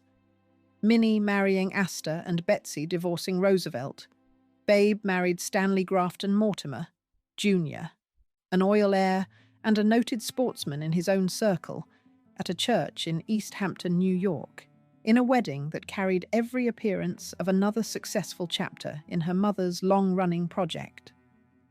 It is a strange coincidence of timing that all three sisters' marital fortunes turned so sharply inside that single calendar year, the family's entire multi-decade experiment compressing itself, for one 12-month stretch, into three simultaneous verdicts. There was, by every outward account, nothing about that September morning to suggest anything other than triumph. A church wedding in East Hampton carried its own vocabulary of arrival, the sort of ceremony that told everyone present, and everyone who would later read of it, that a Cushing daughter had once again been placed correctly, matched to a name that carried both money and standing in equal measure. Babe was the youngest of the three sisters, and there is something almost unbearably tidy about the fact that she should be the one to close out that particular chapter of the family's method. The last piece slotted into a design her mother had been refining since the eldest of the three girls had first come of age. Whatever private uncertainty a young bride might have carried into that church, the occasion itself was built to erase it, folding any private doubt into the larger, more comforting narrative of a family doing, once again, exactly what it had always done.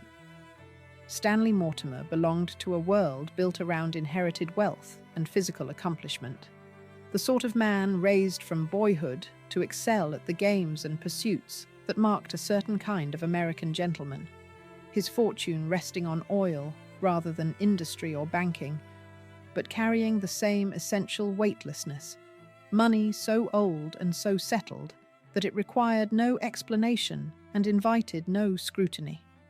Men of his background were prized in Gogsey's arithmetic precisely because they arrived already approved, their families already known, their prospects already secured.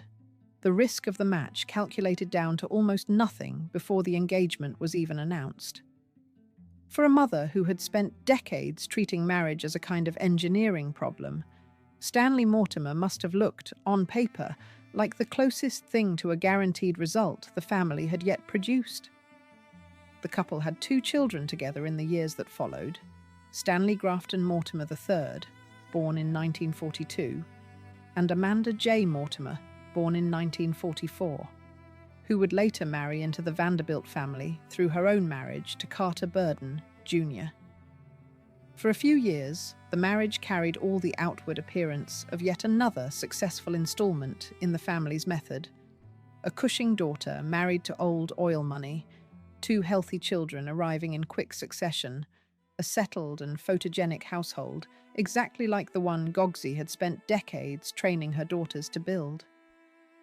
Those early years of the marriage unfolded against the peculiar rhythm of a household still governed by the old pre-war assumptions.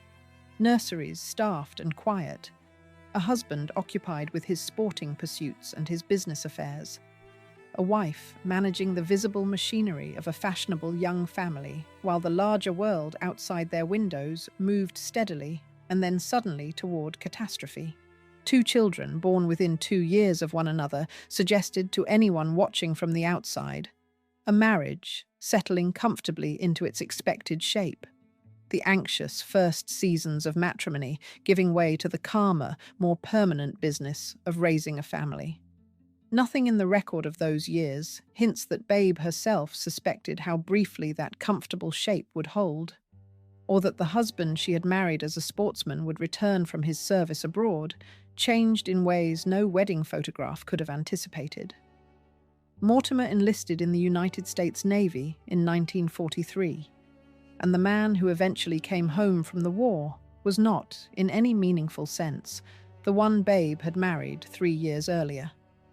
He returned withdrawn and drinking heavily, later formally diagnosed with what the record describes as manic depression, a condition poorly understood and poorly treated by the medicine of the era, even with her own father's legacy in the field standing somewhere in the background of the family's awareness.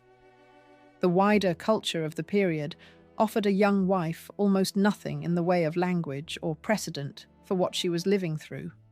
A returning serviceman's silence, his drinking, his sudden distance from the life he had left behind, were the sort of afflictions a household of that era was trained to absorb quietly, folded into the private vocabulary of the family rather than spoken of openly, treated as a domestic difficulty to be managed rather than an illness to be named.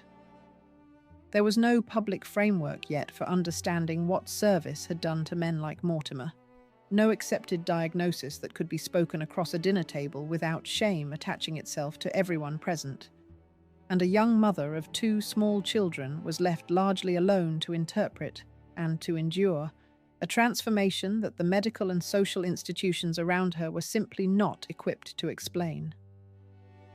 There is a particular, quiet cruelty in the fact that the daughter of the man who had transformed the treatment of the brain found herself, 20 years later, married to someone the medicine of the day could offer almost nothing to help. Whatever authority her father commanded in operating theatres at 3 of the country's finest hospitals, it translated into nothing useful for a young wife watching her husband come apart in ways no surgery could address, and nothing in Babe's own upbringing had prepared her for a problem her family's celebrated expertise simply could not solve. There is an irony in that particular inheritance worth sitting with a moment longer. Babe had grown up inside a household where her father's competence was treated as something close to absolute. A man whose hands could correct what nature had gotten wrong, whose reputation rested on precision and control in the face of the body's most unpredictable failures. To arrive, as an adult, at a private catastrophe that no surgery could touch and no clinic of the era could meaningfully treat, was to discover the limits of the very inheritance she had been raised inside. The family that had built its name on mastering the brain could do nothing at all for the brain of the man she had married, and that failure belonged to no one in particular, which made it, in its own way, harder to carry than if it had. The marriage broke down under the accumulating weight of it, and the divorce was finalized on the 29th of May, 1946. Babe received a settlement reported at $40,000, along with a trust fund of her own, and, for the second time inside one family, a Cushing sister's first attempt at her mother's method had ended not at a golden anniversary, but in a divorce court. A settlement and a trust fund were, by the standards of the era, a generous enough outcome, and yet no sum of money could fully answer for what a divorce cost a woman of Babe's world in 1946. Divorce still carried a social weight that arithmetic alone could not measure, a quiet asterisk attached to a name that had, until then, been offered to the public as an example of exactly how a marriage was supposed to be conducted. She emerged from the union with 2 young children, a settlement, and a status she had not asked for.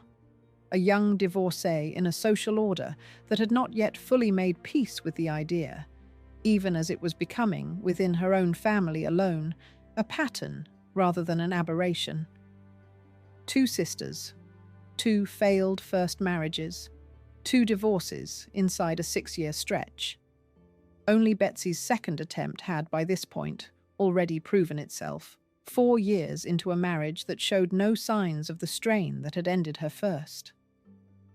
Minnie's second act had not yet begun. Babe's was still more than a year away, and neither woman standing at that particular moment in 1946 could have guessed how differently their own second marriages were about to turn out from each other, despite following, on paper, an almost identical template. Seen from inside the family rather than from outside it, 1946 must have felt less like an ending than like a pause. One more entry in a ledger that Gogsey herself had been keeping in one form or another for the better part of 2 decades. Each daughter had now absorbed the same essential lesson twice over, that a promising wedding guaranteed nothing, that the appearance of a successful match could dissolve within a few short years into something closer to survival than partnership.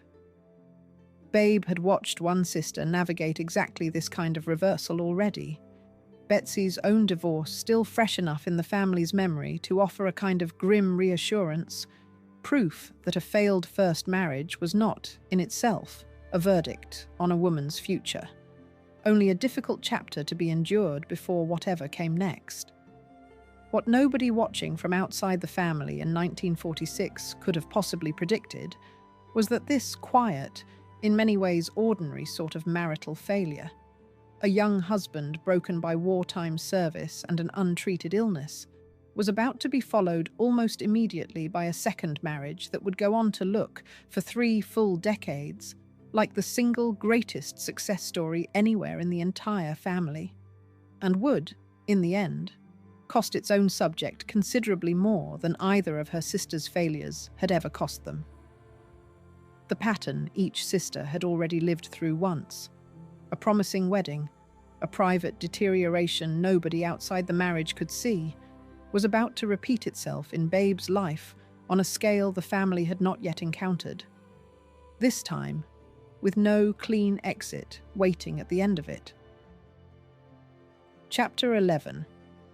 A magazine editor marries a self-made man. Within days of his own divorce becoming final, William Paley married the one woman in New York who could open doors. His money alone had never quite managed to open for him.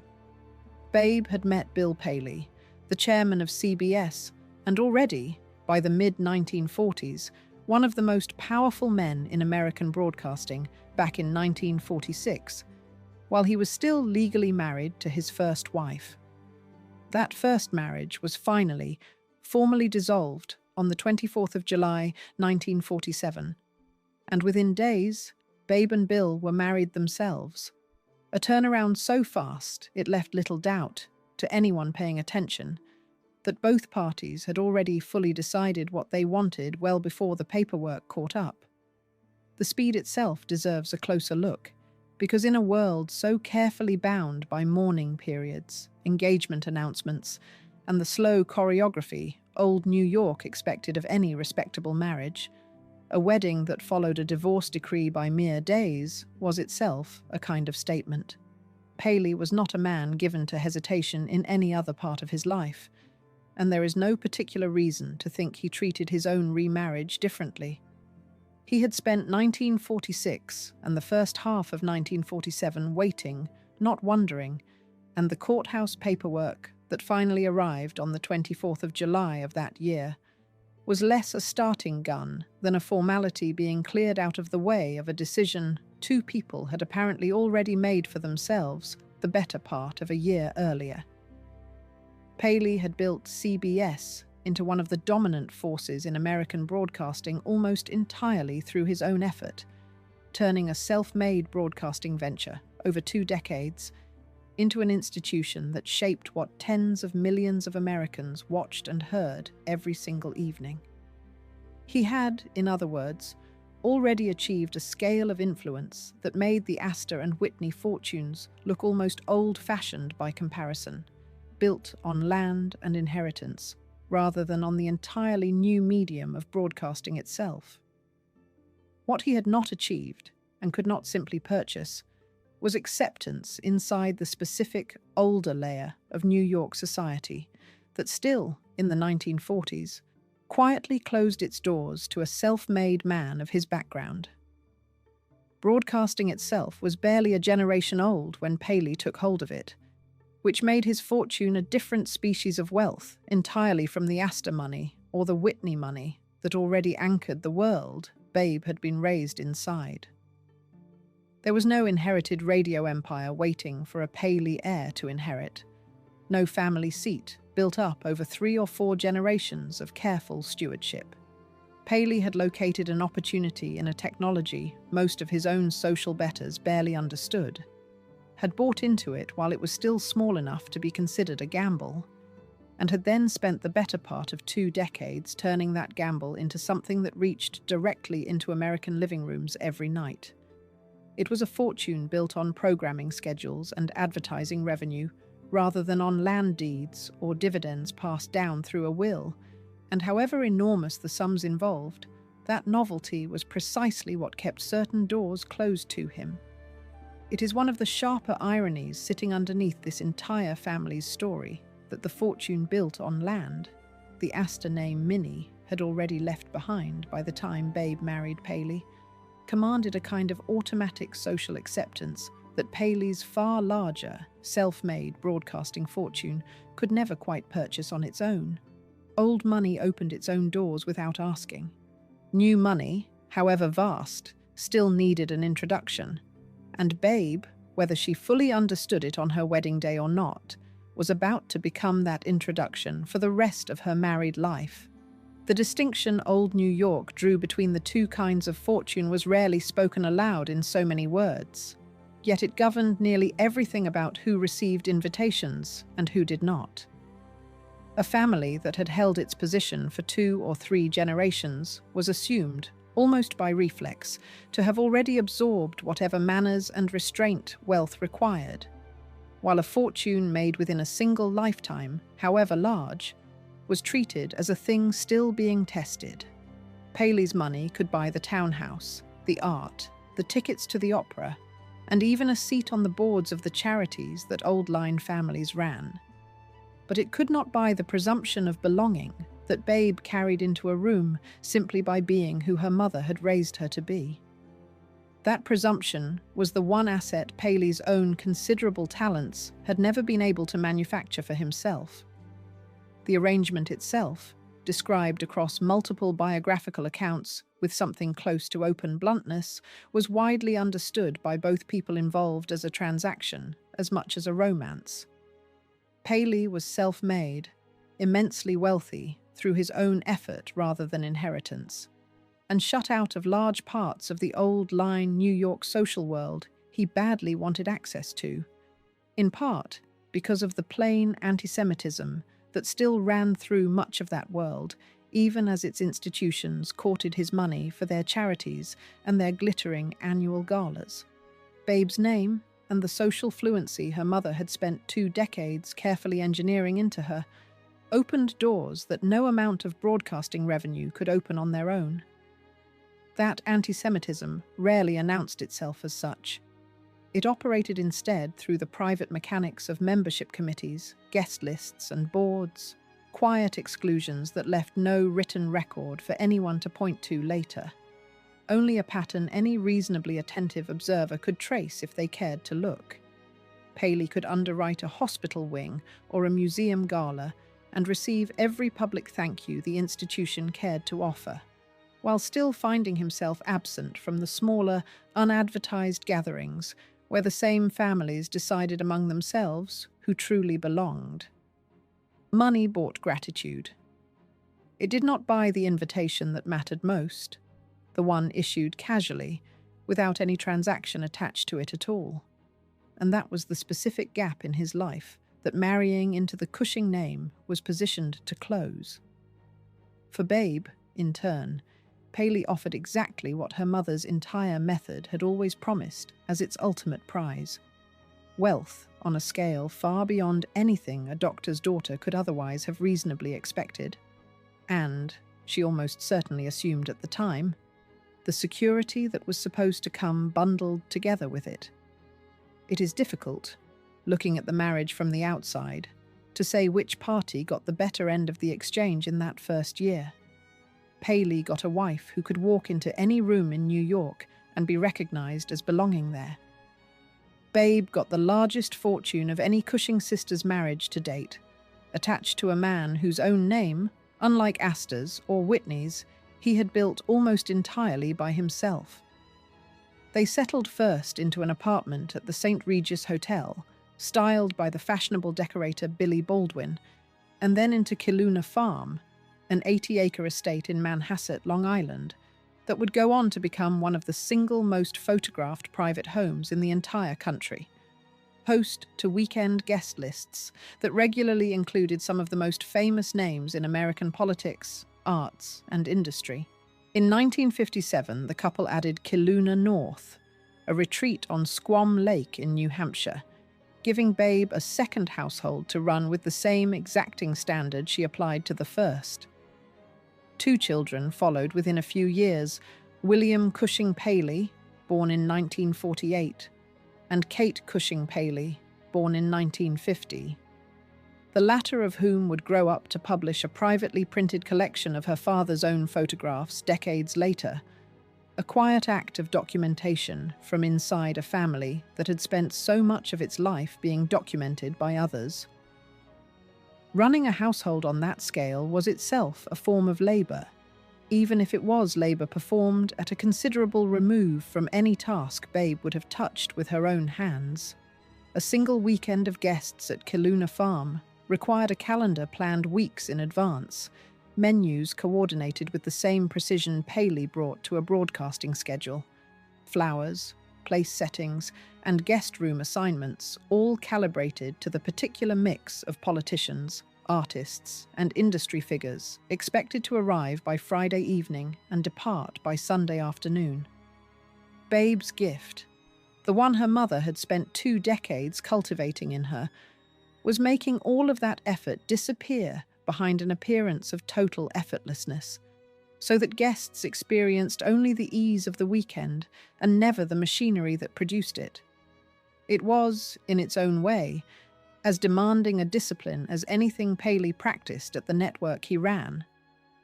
Yet a household built this carefully, on a foundation this transactional, carries its own particular kind of pressure, the sort that rarely shows up in a magazine photograph. 2 people who had each arrived at the marriage, clear-eyed about what the other one offered, were not necessarily the same 2 people who would still find that arrangement sufficient once the doors had all been opened, the households built, and the children raised past infancy. Kiluna Farm could be photographed endlessly, and Kiluna North added to it in 1957, and none of it would show what either Babe or Bill Paley privately made of a marriage that had, from its very first days, been understood by both of them as an exchange as much as a devotion. On paper, and in every glossy photograph the era's magazines ran of the couple entertaining at Kiluna, this was Gogsy's entire project, completed at its absolute peak. A doctor's granddaughter, raised specifically not to attend college but to marry brilliantly, now presided over one of the most admired and envied households in the entire country, married to one of the most powerful men in American media. If the story ended here, it would read as an unqualified triumph. the clearest possible vindication of everything Gogsey had spent 3 decades building toward. It does not end here. Chapter 12. The most photographed woman in America performs a marriage. For 3 full decades, the country watched Babe Paley live what looked like the most enviable life in New York. And for 3 full decades, it was, in the privacy of her own home, mostly a performance. Bill Paley's infidelities ran through nearly the entire length of the marriage, documented across multiple biographical sources, not as a single isolated lapse of judgment, but as an open, ongoing pattern, understood and largely tolerated within their own social circle, even as it remained something Babe herself was never permitted to acknowledge in public, or perhaps ever felt she could. The circle in which the Paleys moved operated by its own unspoken code, one that permitted, even expected, a certain amount of traffic in affairs among its most prominent men, provided the surface arrangements of marriage were never disturbed in public. Wives inside that world were understood to hold 2 separate jobs, one visible and one entirely private. And the private one carried no instruction manual beyond the example set by other wives who had come before. Babe had watched her own mother manage a household with a discipline bordering on the military, and she had watched her sisters marry into positions of similar visibility, each absorbing, in her own way, the same unspoken lesson, that a woman's composure was itself a kind of currency, spent carefully and never squandered on a scene. What she was permitted, and what she became extraordinarily, almost professionally skilled at, was presenting a version of her own life that gave absolutely nothing away to anyone watching from outside it. Dinner parties at Kiluna ran with a precision that guests noticed and discussed for years afterward. The flowers, the place settings, the exact temperature of a room calibrated as carefully as anything her father had ever managed in an operating theatre. It was, in its own way, a kind of surgery too, performed nightly on the visible surface of a marriage rather than on a patient, and Babe was, by every account, exceptionally good at it. Guests who left Kiluna Farm on a Sunday evening carried away stories of an effortless, glamorous weekend, never suspecting how much deliberate labor had gone into making it look effortless at all. The choreography began long before the first car turned up the drive. Menus were planned days in advance, flowers chosen to complement rather than compete with the china, and the placement of each guest calculated with the same rigor a hostess might apply to a seating chart at a formal state dinner, weighing old grudges against fresh introductions, seating a raconteur beside a listener rather than beside another talker. Weekends at Kiluna Farm acquired their own private mythology among the people fortunate enough to be invited. A mythology built on small, repeated details. The quality of the linens, the exact hour breakfast appeared on the terrace, a hostess who never seemed to hurry and somehow never seemed idle either. It was hospitality raised to the level of an art form, and like most art that looks effortless, it depended on an amount of invisible labor the audience was never meant to see, let alone measure or thank her for. Kiluna Farm itself asked to be read as an extension of the woman who ran it, its gardens tended with the same unhurried exactness as its guest lists, its stables and grounds offering an image of pastoral ease that took a permanent staff to sustain year-round. Visitors spoke of long walks before lunch and drinks appearing at precisely the right moment, an atmosphere that felt entirely unplanned because every element of it had in fact been planned days in advance. She left Vogue after her second marriage, but never stopped functioning as a genuine public authority on style, appearing on international best-dressed lists 14 separate times before her 1958 induction into the International Best Dressed List Hall of Fame, a distinction reserved for only the most consistently recognized women in the field. She mixed genuinely extravagant jewelry, pieces by the designers Fulco di Vedura and Jean Schlumberger, with ordinary costume pieces in a way the entire fashion establishment eventually studied and copied, and she let her hair go naturally grey rather than colour it. A small, deliberate act of authenticity inside a life that otherwise ran almost entirely on careful, constant management. The best-dressed lists that tracked her so faithfully across those 14 appearances were, in their own way, measuring only the visible portion of a much larger discipline, the portion that could actually be photographed. Babe treated getting dressed the way a diplomat might treat a difficult negotiation, aware that every choice would be read, catalogued, and repeated by other women within the week. She favoured clean lines over ornamentation for its own sake, understood exactly how much jewellery a given silhouette could carry before it tipped over into excess, and trusted her own eye over the prevailing trend, even as the prevailing trend increasingly followed her instead. Editors and designers who watched her arrive at an event described a woman who seemed to have already solved a problem the rest of the room was still struggling with, though few of them ever asked, at least not aloud, what it might have cost to look that unbothered on command, evening after evening, for so many years running. The designer Bill Blass, who knew her socially for years and watched her work a room more times than he could count, put the effect plainly. He said he never once saw her fail to capture anyone's attention, that people simply noticed Babe, and nothing else in the room around her. It was, by any reasonable measure, the exact outcome her mother's method had spent decades aiming for. A woman whose mere presence in a room reordered the attention of everyone inside it.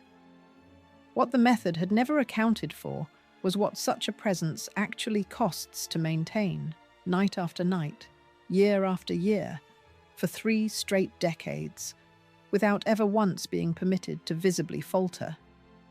A best-dressed list, after all, has no mechanism for measuring what a woman goes home to once the party photographs have been taken and the guests have gone. That kind of attention does not arrive by accident, and it does not sustain itself without constant renewal. Every entrance had to be, in some sense, an improvement on the one before it. Every dinner, a slight refinement on the last. Every photograph, a confirmation that the standard she had set for herself remained exactly where it had always stood. Friends who knew her socially described a woman who rarely, if ever, allowed herself to be seen as anything less than composed, whose private worries, whatever they were, stayed on the far side of a door that never opened in company. The discipline that produced her seat in the International Best Dressed List Hall of Fame was the same discipline that kept a marriage looking whole to everyone standing outside it, and increasingly, the two forms of upkeep were difficult to separate from one another. Both required the same watchfulness, the same refusal to let the audience glimpse anything unfinished, and both were, in the end, performed largely alone. The cost of maintaining that level of performance did not remain contained to Babe alone. Her relationship with her children from both marriages stayed distant throughout their lives, and her daughter Amanda, decades later, described it plainly in her own words, saying the relationship between them had been virtually non-existent, and that the distance had been her mother's choice, not her own. A woman raised from childhood to prioritize the presentation of a household above nearly everything else inside it had, it seems, absorbed the lesson so completely that it extended even to the children that household was supposedly built around. The distance was not, by most accounts, born of any single rupture or any dramatic falling out that could be dated and pointed to afterward. It accumulated instead, the way most quiet estrangements do, through absences that seemed reasonable one at a time. A mother often occupied with a household, a husband, and a social calendar that left comparatively little unstructured time for anyone else, however much that time might have mattered later. Children raised inside households, run to that standard of visible perfection, often describe a peculiar kind of loneliness, the sense of living adjacent to a performance rather than inside a family, welcomed into the audience, but rarely invited backstage. Amanda's later description of the relationship suggests exactly that kind of distance, not hostility so much as absence. A closeness that never had the chance to form because the demands of the stage never fully allowed for it. The pattern would repeat itself for the rest of the marriage. Photographs from these decades show a woman perpetually composed, perpetually gracious, standing beside a husband whose own reputation for infidelity was, within their circle, an open secret rather than a hidden one. What the photographs cannot show is the private negotiation such an arrangement requires, year after year, the calculation of what to notice and what to let pass, the constant maintenance of a public face that gave the watching world nothing to speculate about beyond admiration. Those who spent real time around the couple sometimes noticed the smaller signs. A pause held a beat too long, a subject changed with practiced smoothness, a hostess who could redirect an entire table's attention the moment a conversation drifted somewhere she preferred it not to go. None of it ever rose to the level of a scene, because scenes were precisely what her training had taught her to prevent from the start. The skill required for that kind of management, deployed across a marriage rather than a single evening, asked something different of a person than even the most demanding dinner party ever had. A sustained and unglamorous vigilance that left no photograph and earned no line on any best-dressed list, however much it may have shaped the woman standing at the center of every one of those photographs. Truman Capote, who by this point had already become one of Babe's closest confidants, would later sum up the entire public perception of her in a single line that followed her for the rest of her life and beyond it. He said, Babe Paley had only one fault, that she was perfect. Otherwise, she was perfect. It was the kind of line that sounded, at a dinner party, like the highest possible compliment. It was also, though almost nobody hearing it at the time could have known this, a description of exactly the trap Babe was living inside. A woman built by her own mother from childhood to be the perfect wife had become, by nearly every account available, at best a distant mother herself. The machine's real cost finally landing on the next generation, rather than stopping cleanly with the sister it had originally been built for. Gogsey had trained her daughter to manage a household, a husband's reputation, and a public image with total, unbroken discipline. Nobody had ever trained her, or perhaps thought to, in how to be present for 4 children across 2 marriages while doing it, and the omission left a mark on the next generation that outlasted every one of Babe's own best-dressed list appearances. Chapter 13. A friendship becomes the one place the performance stops. There was exactly one person Babe Paley allowed past the performance, and his name was Truman Capote. From the early 1950s onward, the writer became one of Babe's closest confidants in the world, part of a small circle of society women he affectionately nicknamed his Swans, a group that also included Slim Keith, CZ Guest, Gloria Guinness, Morella Agnelli, and Lee Radziwill. Capote had arrived in New York's highest social circles from an entirely different direction than any of the women who came to trust him. A small writer with no fortune and no bloodline of his own, admitted into rooms that would ordinarily have been closed to him because he was, by every account, magnetic company, funny, observant, and seemingly entirely safe. A man with nothing to gain from repeating what he heard. Capote's charm was not incidental to his success among these women. It was the entire mechanism.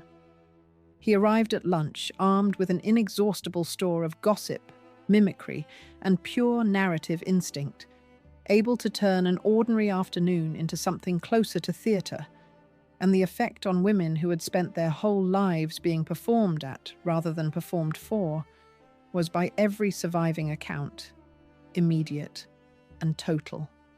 He listened the way few men in their world ever bothered to listen, without the distraction of ambition or desire, and he asked questions with the patient curiosity of a novelist rather than the polite disinterest of a dinner companion. The swans did not simply tolerate him. They competed, quietly and elegantly, for his attention, each one certain in her own way that her friendship with Truman was different in kind from all the others. It was a beautifully constructed illusion, and none of them, for close to 20 years, had any reason to suspect it was an illusion at all. Capote's outsider status was precisely what made him seem so trustworthy to the women who let him in. He belonged to none of their husbands' business rivalries, competed with none of their social ambitions, and stood to gain nothing tangible, or so it appeared at the time, from anything they told him. That perception of safety is the whole engine driving everything described in this chapter. Over years of long, unhurried lunches, many of them at a French restaurant called La Côte Basque on East 55th Street in Manhattan, Babe told Capote things she told almost no one else in her life, the real shape of her marriage, the loneliness that sat underneath the best-dressed lists and the flawless dinner parties, the specific, private texture of what it actually felt like to be the most envied woman in New York, while living inside a marriage her own husband was, by then, chronically unfaithful to. She was not the only swan confiding in him, but by most accounts of the group, she was among the closest of his confidants, the friendship he was, by every outward measure, most genuinely devoted to. Capote reportedly spent more hours in her company than in any other member of the groups, treating her, according to those who observed them together, with a tenderness that read, to outside observers, as something closer to genuine love than to the ordinary friendship between a writer and one of his society patrons. La Côte Basque itself became, in effect, the private chapel of this arrangement. A restaurant built for exactly the kind of unhurried, watched, and yet somehow protected conversation the swans required. Its tables were arranged so that a woman of Babe's standing could be seen entering by everyone who mattered and still speak, once seated, in a voice pitched low enough that only the person across from her could hear it. Lunch there was never simply a meal. It was a scheduled, almost liturgical event, beginning at the same hour, ending at the same hour, structured around the same small rituals of ordering and gossip and confession that made it feel, to the women inside it, entirely safe. Waiters who had served the same tables for years learned not to hover. Other diners, however curious, understood the etiquette of not listening too obviously. Into that carefully maintained privacy, week after week, Babe Paley brought the parts of her life she showed no one else, trusting the room nearly as much as she trusted the man sitting across the table in it. The other swans occupied their own place in Capote's affections, Slim Keith with her dry wit, C's Guest with her old money composure, Morella Agnelli with her European elegance, Gloria Guinness with a glamour entirely her own, Lee Radziwill carrying a particular cachet entirely her own.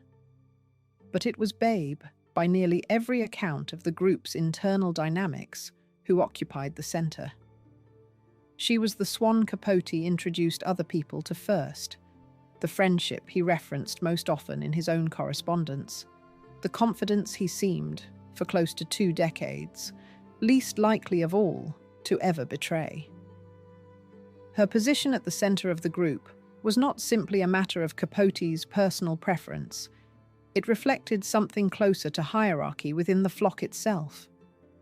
Babe was married to the founder of a major broadcasting empire, moved through rooms with an ease the other women privately envied even as they befriended her, and carried herself with a composure so complete that even fellow swans, women not easily impressed, spoke of her with something bordering on awe. To be his particular favourite was, within that world, its own form of status, and Capote appeared to understand this as well as anyone, cultivating the friendship with the same instinct for social architecture that he brought to everything else in his career. He was, after all, A man who had built an entire life out of studying which door to knock on and how to make himself indispensable once it opened. This friendship stands as the central, defining irony of Babe Paley's entire adult life. The one place she finally allowed herself to stop performing was built, from its very first lunch, on the assumption that the man sitting across the table would keep whatever she told him strictly private. He was treated, by her own account, as later recorded by people who knew them both, as something close to a protector, a genuine best friend, the single person inside a very carefully managed existence who was permitted to see the version of Babe Paley that existed underneath the surface. Everyone else was shown.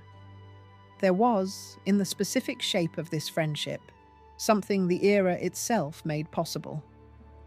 A man like Capote occupied a strange and useful position in the drawing rooms of 1950s and 1960s Manhattan, close enough to intimacy to be trusted with a woman's private grief, distant enough from the ordinary competition between men and women that his presence carried none of the danger a husband's friend or a woman's admirer might have carried. Husbands tolerated him because he posed no threat to their marriages in the conventional sense. Wives welcomed him because he offered the rare experience of being truly heard by someone with no apparent design on their bodies, their fortunes, or their husband's business.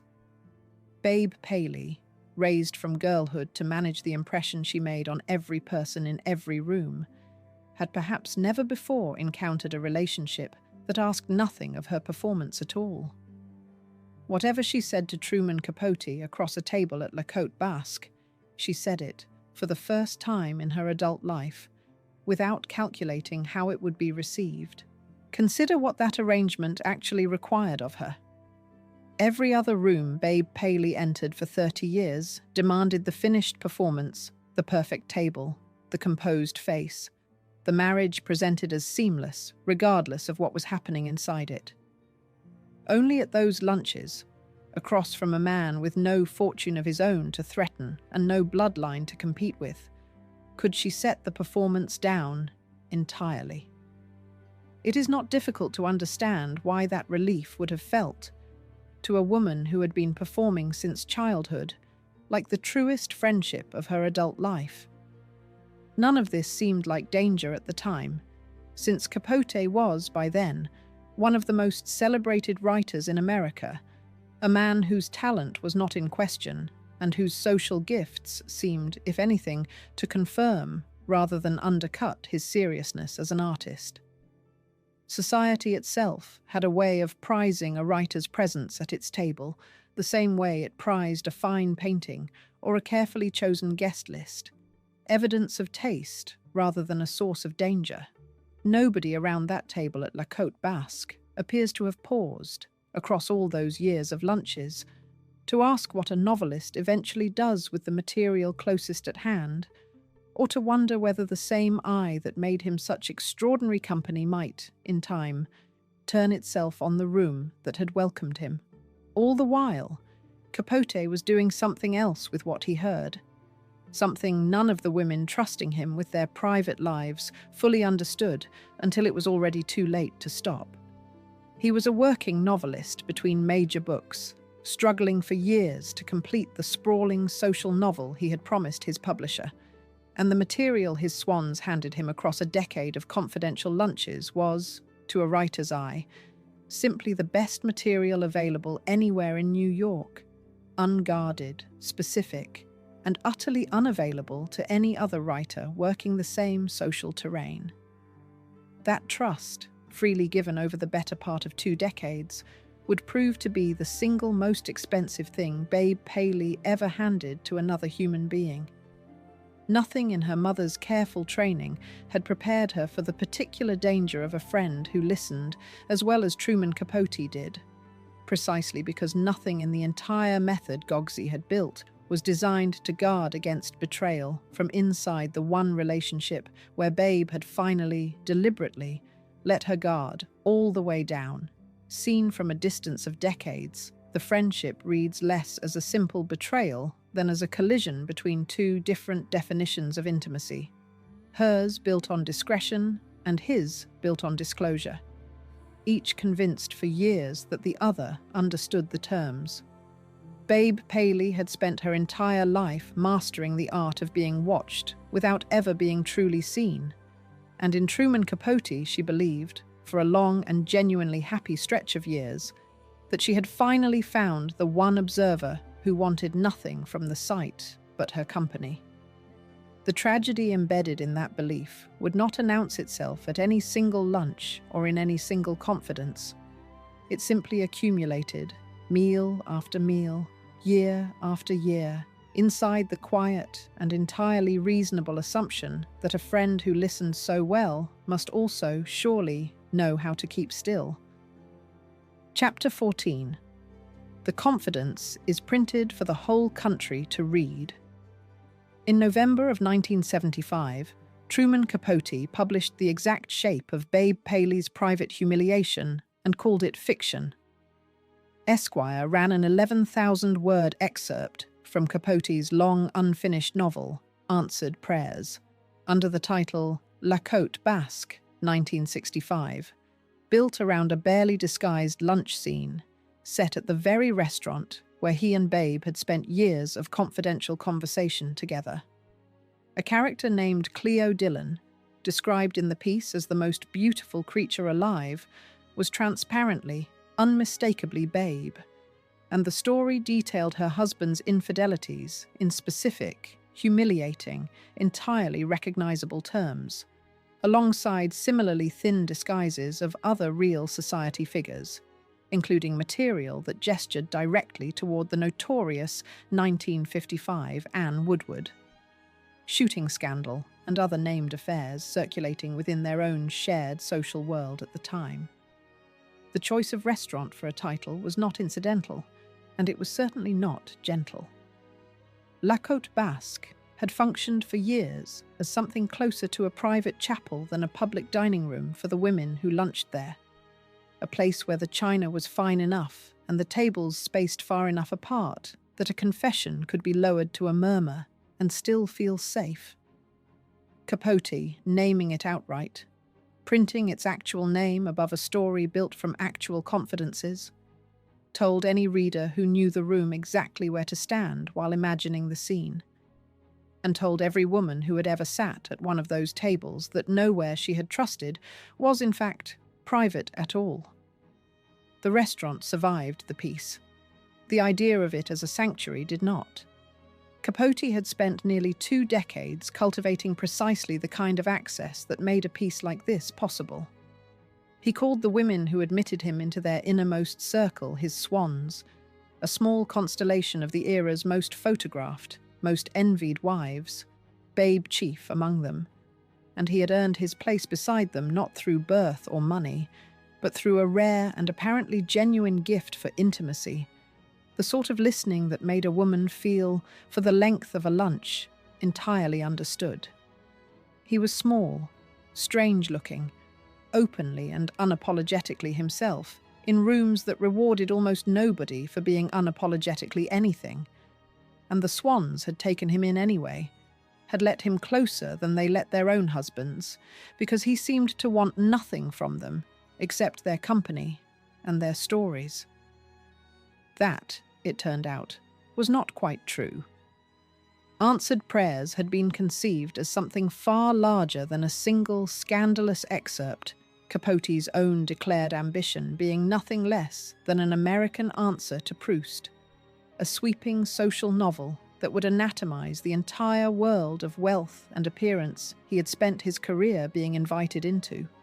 Earlier chapters of the unfinished manuscript had already appeared in the magazine without triggering anything like the storm that followed La Côte Basque, 1965, and the difference was not a matter of literary quality. It was a matter of who, precisely, was still alive, still married, still sitting at the very tables being described, and still capable of opening a magazine and recognizing her own face, staring back out of a stranger's prose. Capote had not disguised his sources so much as lightly costumed them, changing a name here, a detail there, while leaving everything that actually mattered about each story fully intact and fully recognizable to anyone who moved in the same rooms these women did. He seems to have believed, or at least told himself, that the literary distance of fiction would somehow protect him, that dressing real confidences up as invented dialogue spoken by invented characters would be read as art rather than as betrayal. New York society, when the issue actually reached the newsstands, read it very differently indeed. Outside the small circle Capote had drawn from, the piece was devoured rather than mourned. That issue of Esquire moved through the city fast, passed hand to hand at dinner parties, and read aloud over cocktails by people who had never sat at one of those tables and never would. People for whom the story was simply the best gossip of the season. Delicious, precisely because it cost them nothing. That gap between the delighted outside reader turning the page for entertainment and the named woman inside the story recognizing her own ruined privacy in every paragraph was itself a kind of second violation, a reminder that her most guarded pain had become, overnight, mass-market entertainment for strangers who would forget it by the following week while she would not. The damage was not confined to embarrassment. The same excerpt folded in, almost undisguised, the 1955 shooting of Anne Woodward's husband, one more real woman's private catastrophe, repurposed as borrowed material for fiction, alongside affairs and scandals belonging to other named women in their shared social world. Whatever Capote had told himself about fiction and its protections, the people he had written about did not experience the piece as fiction at all. The art historian John Richardson, who knew both Capote and Babe personally, later recorded that she was appalled by the piece, and appalled genuinely understates what the surviving record actually shows about her reaction. This was not simply an invasion of privacy in the abstract sense. It was the public unmasking, inside her own social world, in front of the very friends who had spent decades watching her perform perfection, of the exact private pain she had spent nearly 30 years carefully concealing behind perfectly set tables and a flawlessly composed public face. Bill Paley's own fury compounded hers rather than easing it.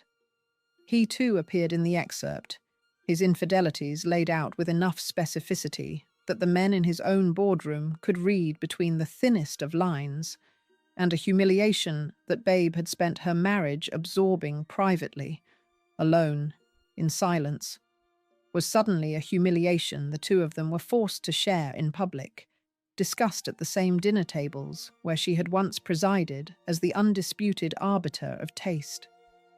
There was no version of this exposure that let her control how it landed. The very skill that had built her reputation, the ability to manage every surface so completely that nothing unflattering ever showed, was rendered instantly and permanently useless against a story already sitting in print on racks across the country. The marriage itself did not end, not in any formal sense. Bill Paley did not leave her, and the two of them continued to appear together at the dinners, the galas, and the functions their position in that world still required, the public choreography of a long marriage carrying on exactly as it always had, at least to anyone watching from the outside. But something had shifted permanently beneath the choreography. A marriage already built on a wife's practiced discretion and a husband's habitual wandering now carried the added, unspoken knowledge that her discretion had been punished for someone else's indiscretion entirely, that the very silence she had maintained on his behalf for years had been the material Capote turned against her. Whatever guardedness had defined the marriage from its earliest days only deepened afterward. One more door quietly closed that had never fully been open in the first place. Slim Keith and the rest of the Swans, caught in the same piece, reacted with matching fury. Women who had opened their marriages, their grief, their private catastrophes to him over lunches he had made feel like confession, and who now understood, all at once and irreversibly, exactly what he had been doing with everything they had given him. The backlash that followed reached well beyond the small circle of women Capote had drawn from directly. He was effectively exiled from the social world that had sustained him for 2 decades. A fall the press covered almost as avidly as it had once covered his rise. But no single reaction mattered more than Babe's own. She cut Capote off completely, and she never spoke to him again for the remainder of her life, however long that remained. For Capote, the exile proved permanent and, in its way, fatal to everything he had still hoped to build. The man who had spent 2 decades cultivating the milieu that gave his writing its subject matter and his life its glamour found that milieu closed to him for good, and Answered Prayers itself was never finished. The promised great American novel reduced permanently to a handful of published fragments and a mountain of unrealized ambition. He had traded 30 years of intimacy for one act of exposure, and whatever he had imagined he would gain from it: admiration, notoriety, literary immortality. None of it arrived in a form that resembled what he lost. Those who tried, in later years, to explain what he had done rarely settled on a single answer, and the explanations offered do not cancel one another out so much as sit uneasily side by side. There was vanity in it, certainly, the desire to prove that his gift for observation could still shock a public that had grown used to him as a celebrity rather than a working writer. There was also, those closest to him suspected, something closer to self-sabotage, a compulsion to destroy the very acceptance he had spent 2 decades assembling, as though he could not quite believe he belonged among the swans and needed, on some buried level, to force the proof of his own exile before anyone else could deliver it to him. Neither explanation makes the betrayal smaller. Both simply confirm that the wound he inflicted on Babe Paley was never really about her at all, however completely she was the one left to bleed from it in public. This is the moment the opening of this video already showed you, the magazine on the newsstand rack. The dying woman reading her own marriage rendered as gossip for the entertainment of strangers who had no idea what they were actually holding in their hands. She was, by the time the piece appeared, already carrying a diagnosis that would end her life within a few short years, already fighting privately for the same composure that had defined her for 3 decades. And the timing meant that the worst social wound of her life landed while she had the least possible strength left to absorb it. What the hook could not tell you yet was everything that had built toward this single afternoon. 3 decades of a performance so complete that even the one person she had trusted enough to break it, eventually, turned that very trust into the exact instrument that finally exposed her to everyone at once. Her mother's method had taught her how to build a perfect surface. It had never taught her, because it could not, how to survive what happens when the one witness allowed behind that surface decides to publish what he saw. Chapter 15. A dying woman is exposed and does not forgive. Babe Paley had already been fighting terminal cancer for more than a year when the betrayal finally reached the newsstands. She was diagnosed with lung cancer in 1974, more than 12 months before La Côte Basque appeared in print, a timeline that matters enormously to how this story should actually be understood. The humiliation Capote's story delivered did not initiate her suffering. It compounded suffering that was already fully underway, landing squarely on a woman who was already, privately, quietly fighting for her own life while continuing, in public, to appear exactly as composed as she always had. The diagnosis itself arrived at a moment when almost every outward measure of her life still suggested triumph rather than crisis. She was still, by every published account of the era, the most photographed and most admired woman of her social world. Still the woman other women looked to when they wanted to know how a scarf should be tied or a room should be arranged. That such a life could contain, simultaneously and invisibly, a diagnosis of the gravest kind, is not really an irony so much as a fact about how illness moves through people who have spent their whole adult lives being watched. It does not announce itself to the audience. It waits, privately, behind whatever performance the person carrying it has already committed to. She continued to entertain, continued to dress with the same exacting care that had defined her for 3 decades, continued, as much as the disease allowed, to maintain the performance even as both her body and her closest friendship were failing her at the same time. It is one of the more remarkable and more quietly devastating details of her final years that almost nobody outside her immediate circle could have guessed, from her public appearances alone, just how much she was carrying at once. There were limits, of course, that even her discipline could not entirely erase. Physical costs that treatment in that era exacted, and that no amount of tailoring or posture could fully conceal from the people who knew her best. Her husband, her children, the small circle of friends who had earned genuine intimacy rather than mere proximity, watched a woman managing pain and treatment on a schedule that ran alongside and beneath an unbroken calendar of dinners and weekends she seemed determined not to surrender. Whether this reflected vanity, as her harsher critics might have supposed, or something closer to a refusal to let the disease claim more of her life than it had already claimed, is a question her own reticence ensured would never be answered. The discipline that had let her mask a shattered jaw at 18 and mask a chronically unfaithful husband for 3 decades was the same discipline that now let her mask a terminal diagnosis from a public that still expected, at every appearance, the same flawless composure it had come to associate with her name.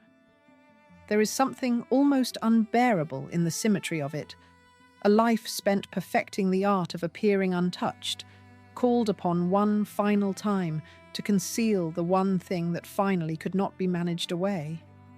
That particular skill had never really been chosen so much as inherited, drilled into her from girlhood by a mother who taught all of her daughters that composure was not merely a social asset, but a kind of armor, one inheritance that could not be seized, divided, or spent by anyone else. In her final years, that inheritance became something closer to a burden, a habit of concealment so deeply built into her that even the people who loved her most could not always tell where the performance ended and the woman underneath actually began. Friends who saw her during this period later described a woman who spoke of her illness only when directly asked, and even then, briefly, redirecting the conversation back to whatever social matter was actually at hand. Whether this reflected genuine stoicism, a lifetime's habit of not burdening others with her own difficulties, or simply the same instinct for control that had governed every other visible aspect of her adult life. The effect on the people around her was the same. A woman who seemed, until remarkably close to the end, entirely unchanged. Her husband, Bill Paley, whose own long history of infidelity had already cost her so much silent grief across their marriage, remained present through the years of treatment that followed the diagnosis, whatever the private complications of that presence actually amounted to behind closed doors. Dignity, in her own accounting of things, was not optional, and suffering, if it had to be endured at all, was to be endured quietly. It was a lesson she now practiced to its furthest extreme, refusing to let her own decline become the spectacle that Capote's betrayal had already threatened to make of her private life. The Cote Basque scandal, seen in that light, was not simply a social wound layered onto a medical one. It was an assault on the very mechanism she was relying on to survive her final years with any sense of self intact. A woman fighting to keep her illness private, to keep her dignity wholly her own, was made instead to discover that a friend she had trusted with her most guarded confidences had converted them into entertainment for strangers, at precisely the moment when privacy had stopped being a preference and become something closer to a lifeline. She died on the 6th of July, 1978, one single day after her 63rd birthday, at the Paleys' New York apartment, surrounded by the same careful, managed elegance she had maintained for 3 decades. She never reconciled with Truman Capote. There is no evidence that she ever tried to, and no evidence that he made any serious or sustained attempt to reach her before the end. Two people who had once spoken by telephone for hours at a time, who had organized entire days around each other's company, spent her final years in a silence that neither one apparently found a way to break.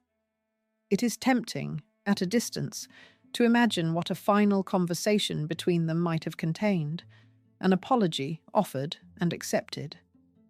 No such conversation appears to have taken place. She died, as far as the record shows, still unforgiving, and he lived on, for a while longer, without ever being forgiven. He, for his own part, never fully escaped what he had done to her. His own career went into a long, well-documented decline in the years following the Esquire piece, and the great novel the excerpt had supposedly been drawn from, Answered Prayers, was never finished. A man who had traded away almost everything he valued for a handful of pages that never delivered the finished book he had spent so long promising. The friends who abandoned him after publication did not, for the most part, return. Not even after Babe Paley's death might have seemed to offer some natural occasion for reconciliation. The world he had once moved through so effortlessly, the world his own writing had made a career of chronicling, simply closed over the space where he used to stand and did not reopen it. He spent his final years drifting between the substances that had once fueled his writing and now merely replaced it, producing less and less, watched by former friends with a mixture of pity and something close to satisfaction that he seemed, on some level, to have accepted as fair. Capote himself died in 1984, and among his reported final words were 2, spoken about the woman he had betrayed 9 years earlier and never been forgiven by. Beautiful babe. It is difficult to know what to make of a man arriving at the very end of his own life. At the same 2 words a stranger might have used to describe her from a photograph, as though years of intimacy and the betrayal that ended it had been distilled down to the simplest possible observation. Perhaps that simplicity was the point. A man freed at last from the need to perform wit for an audience, left with only the plain truth he had always actually felt. Whatever those 2 words reflect about his own final understanding of what the cost of publication had actually been, they changed nothing at all for the woman who had already died, years earlier, without ever once forgiving him for it. 2 people who had once trusted each other more completely than either trusted almost anyone else in their lives ended up, in the end, exactly as estranged as strangers. One dead of cancer without reconciliation, the other dead 6 years later, still apparently unable to stop thinking about her. 6 years is not a short interval to spend unable to let go of a single friendship, however extraordinary that friendship once was. It suggests a man who understood, long before his own death, precisely what he had destroyed, and who nonetheless lacked, or could not, summon, whatever it would have taken to attempt repair, while repair might still have been possible. Whether shame, pride, or simple cowardice kept him from picking up a telephone in the years between the article and her death, is a question no surviving account answers with certainty. What is certain is that the silence held, on both sides, until it could no longer be broken by anything but memory. The friendship that had let her set down her mother's lifelong performance just once, in front of just one person, had cost her the one thing that performance had always been designed to protect. It is the single cruelest irony available anywhere in this family's 3 intertwined stories, that the sister who performed her mother's method most completely, who achieved everything the method was ever built to deliver, wealth, status, admiration, a fortune far beyond her father's own considerable income, was also the only sister whose private pain was eventually broadcast to the entire country by the one person she had trusted enough to show it to. What remains, decades later, is not really a story about betrayal alone, though betrayal is the word that attaches most easily to it. It is a story about the particular danger of being, for an entire life, exactly as flawless as the world demands, and about the singular vulnerability created the moment such a person finally allows herself to be fully known by anyone at all. Babe Paley spent a lifetime being admired for a surface she had built with enormous discipline and no small cost to herself. She was, in the end, undone, not by the surface failing, but by the one crack she had ever allowed in it, shown willingly to a man she believed had earned the privilege of seeing past it. He had not earned it, whatever he may have believed about himself in the years before the piece was published, and whatever grief he carried afterward could not retroactively make him worthy of the trust he had already spent. She did not live to see him understand that. He did not die without understanding it either, only far too late for the understanding to matter to the one person it might once have mattered to most. Between those two facts sits the whole of what this chapter has to say, a friendship offered once, completely, and answered, in the end, with exposure rather than protection. Chapter 16. Two sisters die 4 months apart. In the same year, within 4 months of each other, 2 of the 3 Cushing sisters were gone. Babe died in July of 1978. Minnie died that November at the age of 72, having spent the final quarter-century of her own life inside the marriage she had chosen for herself, rather than the far grander one her mother's original method had built for her.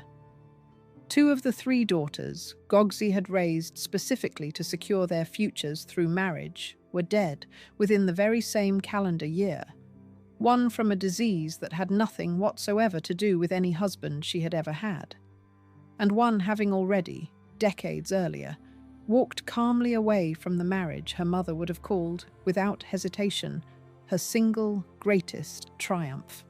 The 2 deaths landed on the wider world in entirely different registers, which is itself a kind of epitaph for the lives that preceded them. Babe's passing was treated as the closing of an era, mourned in the same magazines and columns that had spent 3 decades holding her up as the standard against which every other woman in her circle was measured, a loss the fashionable world felt entitled to grieve publicly, as though her elegance had belonged to it all along. Minnie's death drew a quieter notice, the reserve of a woman who had spent her later decades outside the glare her sister never fully escaped. And that difference in volume says something true about how each daughter had ultimately chosen, or been allowed, to live. There is no record of the 2 sisters discussing, in those final months, what their own lives had actually amounted to, set beside each other and beside their mother's original ambitions for both of them. What exists instead is the plain outline of the calendar itself, an outline blunt enough to make the comparison for them. The daughter who had married the biggest name in America and eventually walked away from it, outlived, by 4 months, the daughter whose marriage the world had spent 3 decades calling the family's greatest success. Whatever grief passed between the surviving members of the family that year went largely unrecorded, folded into the private correspondence and hushed telephone calls that never made it into any newspaper column, leaving later observers only the bare arithmetic of 2 funerals inside 1 calendar year to interpret as they see fit. It is the kind of silence that tends to gather around families built, from the very beginning, around the management of appearances, where sorrow itself had to be arranged and presented with the same care that had once gone into a wedding announcement. Minnie, in the years before her own death, had watched her youngest sister endure the Capote betrayal from a position neither wealth nor family loyalty could do much to soften. What comfort the 2 sisters offered each other in that period is not recorded in any surviving source, but the timing alone, both women gone within the same calendar year, gives the family's story a symmetry that feels less like coincidence and more like the closing movement of something that had been building since a car accident near Yale in 1926 first reshaped all three of their futures at once. That accident, decades old by the time Babe and Minnie died, had set the three sisters on a single trajectory their mother then spent years refining into a formula, and the closing of two of their lives within the same year reads, in retrospect, as the formula finally exhausting itself. Gogsey had built her daughters to be instruments of ascent, each marriage a rung in a ladder she alone had designed, and by the winter of 1978, two of those three rungs had simply given way. Betsey outlived them both by roughly 2 decades. She died in March of 1998, at 89 years old, the one sister whose second marriage had cost her nothing at all, having spent the 2 decades following her sister's deaths and the 16 years following her own husband's death in 1982, becoming one of the most significant private art collectors and philanthropists of the entire 20th century. She gave away tens of millions of dollars to medical schools and hospitals and museums across the country, an $8 million gift to Yale Medical School alone, then the largest single gift in that institution's history, a $15 million bequest to New York Hospital and Cornell Medical Center, and, during her own lifetime, $2 million plus 9 major American and French paintings donated to the National Gallery of Art. She had already given 15 acres of her own land, along with construction funding, toward what became North Shore University Hospital in Manhasset. And in 1983, she founded the Green Tree Foundation to support the communities around her own home.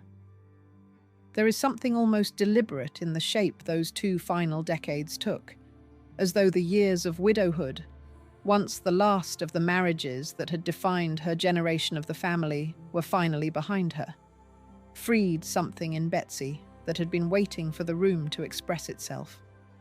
Where her sisters' adult lives had been narrated primarily through the men they married and the households those marriages produced, Betsey's final chapter belonged to institutions rather than to any husband. Her name attached in the end to hospitals and galleries rather than to a marriage certificate.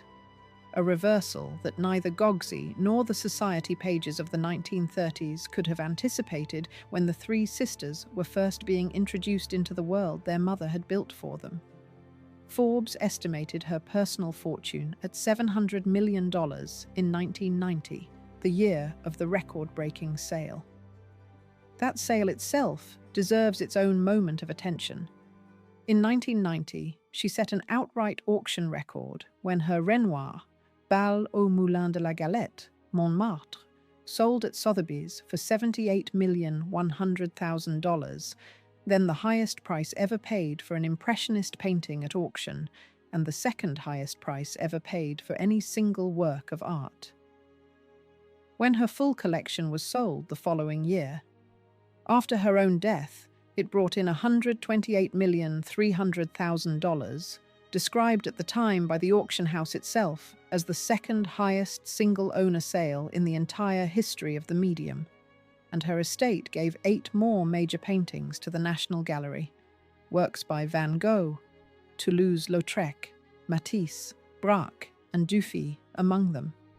The sums themselves, staggering as they are, tell only part of the story, since what the auction record actually measured was taste accumulated across a lifetime, canvas by canvas, rather than wealth simply inherited or married into and then spent.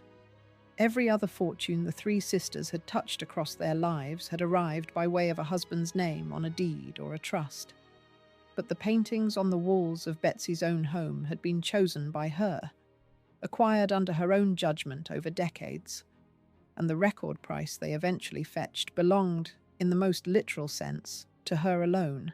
Of the 3 daughters Gogsey built, one ended her own life with a genuine, undisputed fortune entirely of her own making, sitting on the boards of the Whitney Museum of American Art and the John Hay Whitney Foundation until the very end. And it belonged, in the end, to the single sister whose second marriage had never once needed to be survived in the first place. The other two, the daughter who had walked away and the daughter who had stayed, were both gone by the end of 1978, leaving Betsey the sole surviving proof of what their mother's project, at its very best, had once looked capable of delivering. 20 years is a long time to sit alone with that distinction, long enough for an entire further generation to grow up knowing the Cushing name chiefly through hospital wings and gallery donor walls, rather than through wedding photographs in the society pages. Chapter 17. The Machine That Built 3 Daughters for Marriage. The Cushing sisters did not invent the practice their mother trained them for so carefully. They simply arrived at its American peak, at the exact historical moment it reached its most refined and effective form. What Gogsey ran for her 3 daughters was a later, domesticated version of a marriage market that had already been operating inside American high society for generations before her. The dollar princess system that had once sent American heiresses across the ocean in exchange for European titles, organized for decades around social arbiters like Mrs. Astor and her famously exclusive list of 400 acceptable New York families. The arithmetic underneath that earlier system had always been brutally simple, even when the language surrounding it was not. An American father with a fortune built in railroads or steel or dry goods possessed capital but not lineage, and an aristocratic European family often possessed lineage but not capital, its estate mortgaged, its name worth considerably more on paper than in any actual bank. A daughter became the instrument that reconciled both deficiencies at once, her dowry repairing a crumbling house on one side of the ocean, while the title she carried home repaired the deficiency on the other. The persistent private suspicion among newly rich Americans that money by itself could never quite purchase belonging. The most famous transactions of that earlier era ended, more often than the brochures admitted, in long, unhappy separations conducted at a great distance. Proof that a ledger could balance financially while leaving almost nothing behind for either party whose name was actually written upon it. Mrs. Astor's list had never been a simple matter of taste or friendship, whatever it pretended to be at the time. It functioned as its own kind of currency exchange, a mechanism by which raw fortune, however vast, was converted into recognized standing only after passing through a narrow and deliberately guarded gate. Families whose money was older than a single generation policed that gate jealously, well aware that their own position depended on scarcity. The dollar princess marriages had always functioned, in part, as a route around that particular gate rather than through it, a form of legitimacy that bypassed the older New York families altogether by acquiring a foreign title no American matron, however entrenched, could ever revoke. By the 1930s and 40s, the old and new money that system had always tried, uneasily to reconcile, had shifted its shape considerably. It was no longer European titles being purchased outright with American dollars. It was now a self-made American broadcasting fortune, built entirely by a man shut out of certain rooms by simple, plain prejudice, marrying directly into exactly the bloodline and the social fluency that could finally, at last, open those particular doors for him. Vincent Astor, meanwhile, represented the opposite end of the same system, old money trying to prove it still deserved its position by rehabilitating a tarnished family name. And Jock Whitney represented something closer to the system, working almost by accident, exactly as it claimed to, a marriage that happened to combine wealth, standing, and genuine feeling all at once. The 3 sisters, without ever discussing it as a group, ended up demonstrating nearly every possible variation. The marriage market of their era actually produced, old fortune rehabilitated, old fortune walked away from, and new fortune married for exactly what it was: a transaction dressed, at every step, in the language and imagery of romance. The gate itself had not disappeared merely because the currency passing through it changed.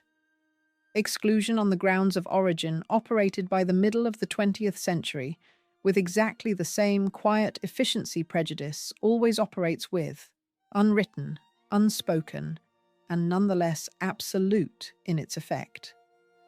A fortune large enough to buy an entire broadcasting network could not, on its own, buy an afternoon at certain clubs.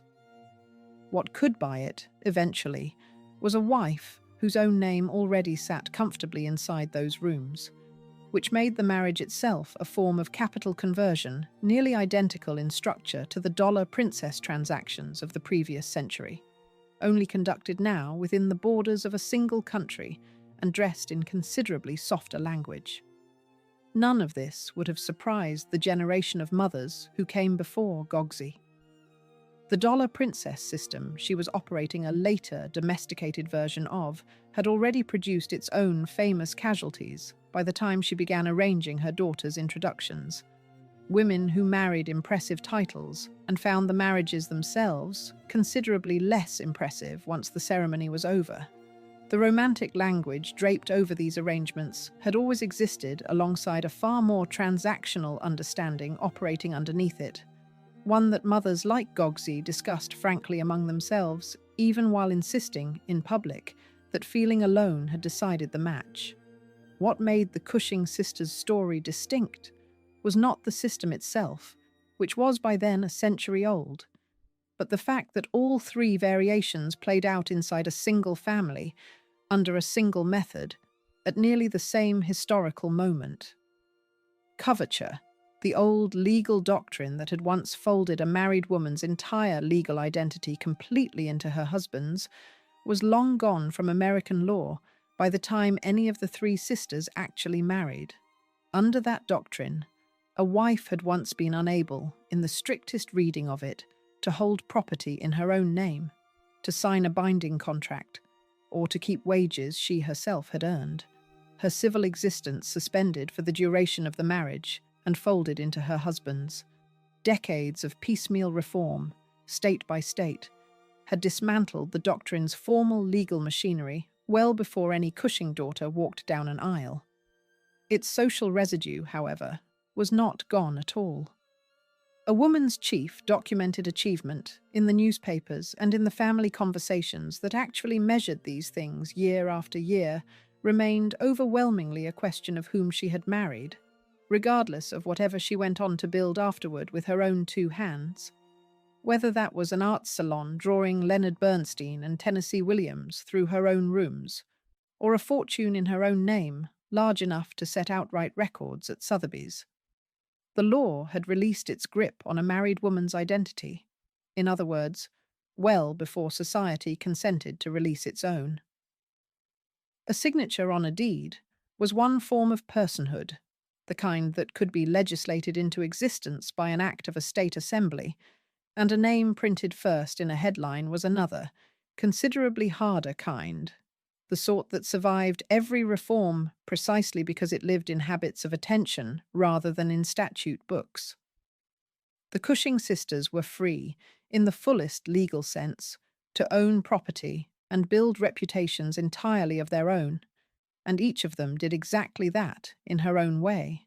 None of that legal freedom altered the fact that the first line of any account of her life still began, almost automatically, with the name of the man she had married.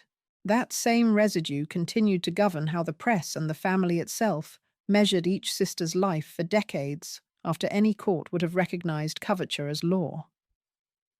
The machine that built the three Cushing sisters for marriage did not simply switch off once the weddings themselves were finished and the guests had gone home. It kept measuring all three of them by exactly the same standard for the rest of their lives, whatever else any of them managed to become along the way. Chapter 18. The portraits on the wall and the one sister left to see them. Gogsey Cushing died in 1949, certain she had built 3 successful marriages for her 3 daughters, and she was only right about one of them. She never lived to see her eldest daughter walk calmly away from the biggest fortune within the family's entire reach and choose instead a modest portrait painter almost nobody in her circle expected. She never lived to see her youngest daughter's marriage become simultaneously the most photographed success story in all of American society and, in private, the most expensive failure of the three.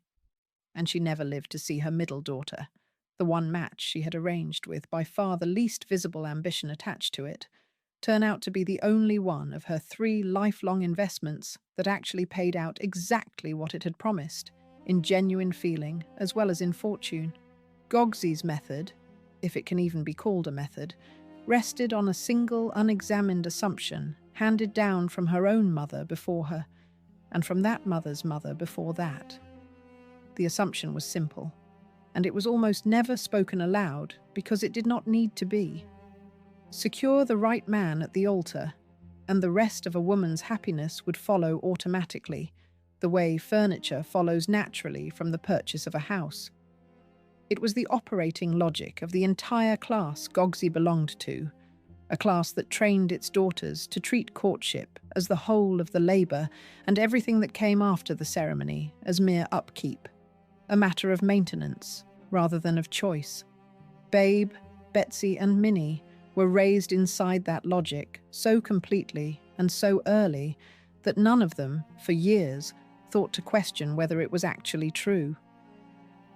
Babe Paley's story alone has been retold on screen more times than either of her sisters, in the 2005 film Capote, in the 2021 miniseries Holston, and in the 2024 television series Feud, Capote versus the Swans, in which the actress Naomi Watts played her. Her own granddaughter, Belle Burden, later published a memoir titled Strangers, drawing on childhood summers spent inside the very houses this video has spent so long describing. 8 decades after Gogsey first began arranging dances in the hope of a good marriage, the family's story is still being told and retold, though rarely in the terms Gogsey herself would have chosen, rarely as a triumph of planning, and far more often, as this video has tried to do, as a study of exactly what that planning could and could not actually deliver. There is something almost instructive in which Sister keeps being rediscovered by each new generation of filmmakers, and which sisters, by comparison, are quietly left alone. Minnie and Betsey each arrived, eventually, at something close to ordinary happiness. And ordinary happiness, however hard-won, rarely fills a soundstage or justifies a miniseries. Babe's life resolved instead into tragedy dressed in the costume of triumph, and that particular costume, glamour worn directly over grief, is the one version of this story that an audience keeps returning to across decades, because it flatters the very illusion it eventually goes on to puncture. A mother can engineer a wedding. She cannot engineer what happens after it. That is the whole of what these 3 lives finally prove. Once the confetti and the newspaper society columns and the $75 million fortunes are stripped entirely away, and what remains is 3 women, raised by precisely the same method inside the same house, living out 3 completely different verdicts on whether that method actually worked at all. Everything that mattered, as it turned out, happened after the ceremony, and almost none of it happened anywhere near a church.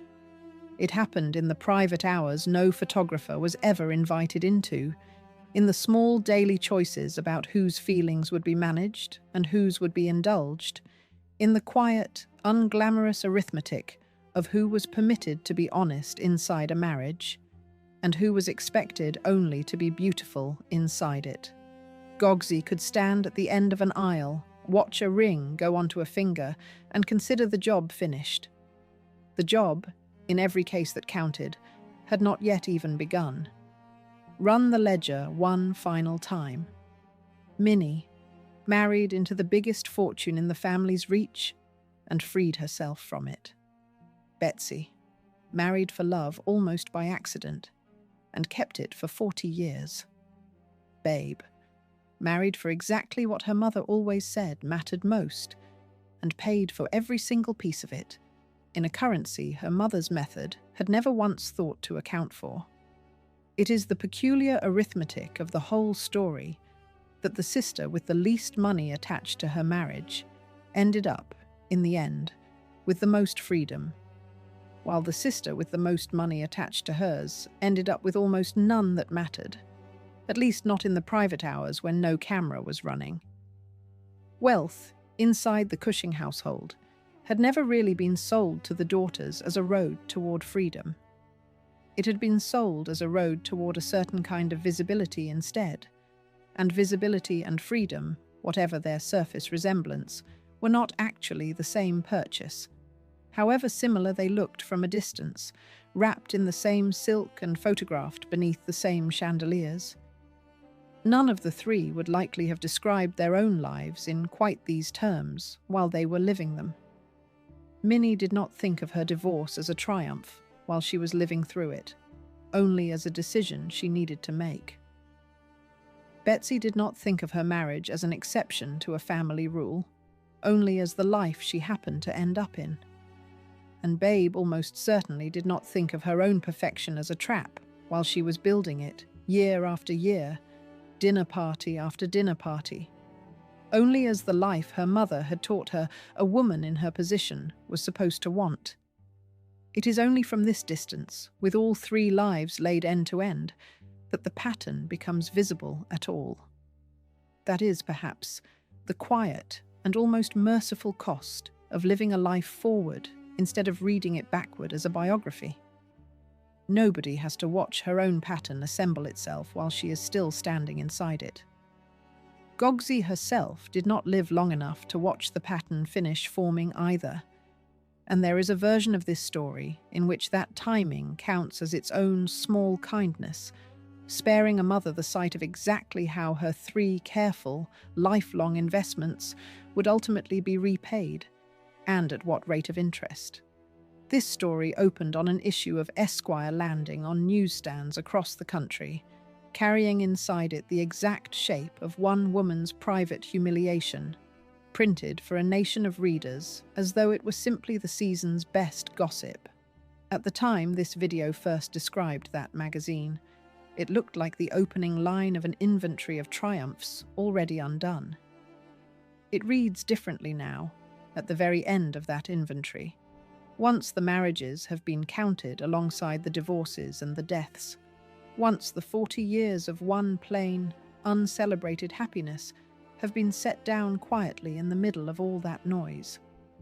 That single afternoon promised the unraveling of a woman who had everything.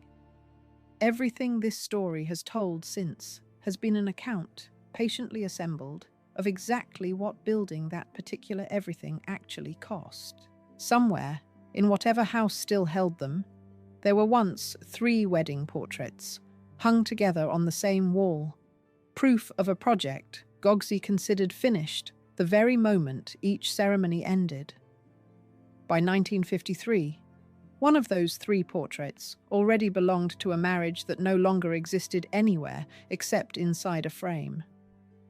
By 1978, 2 of the 3 women in those photographs were dead within 4 months of each other, one of them having spent her very final years discovering, in the most public and humiliating way imaginable, exactly what her own carefully built perfection had actually cost her all along.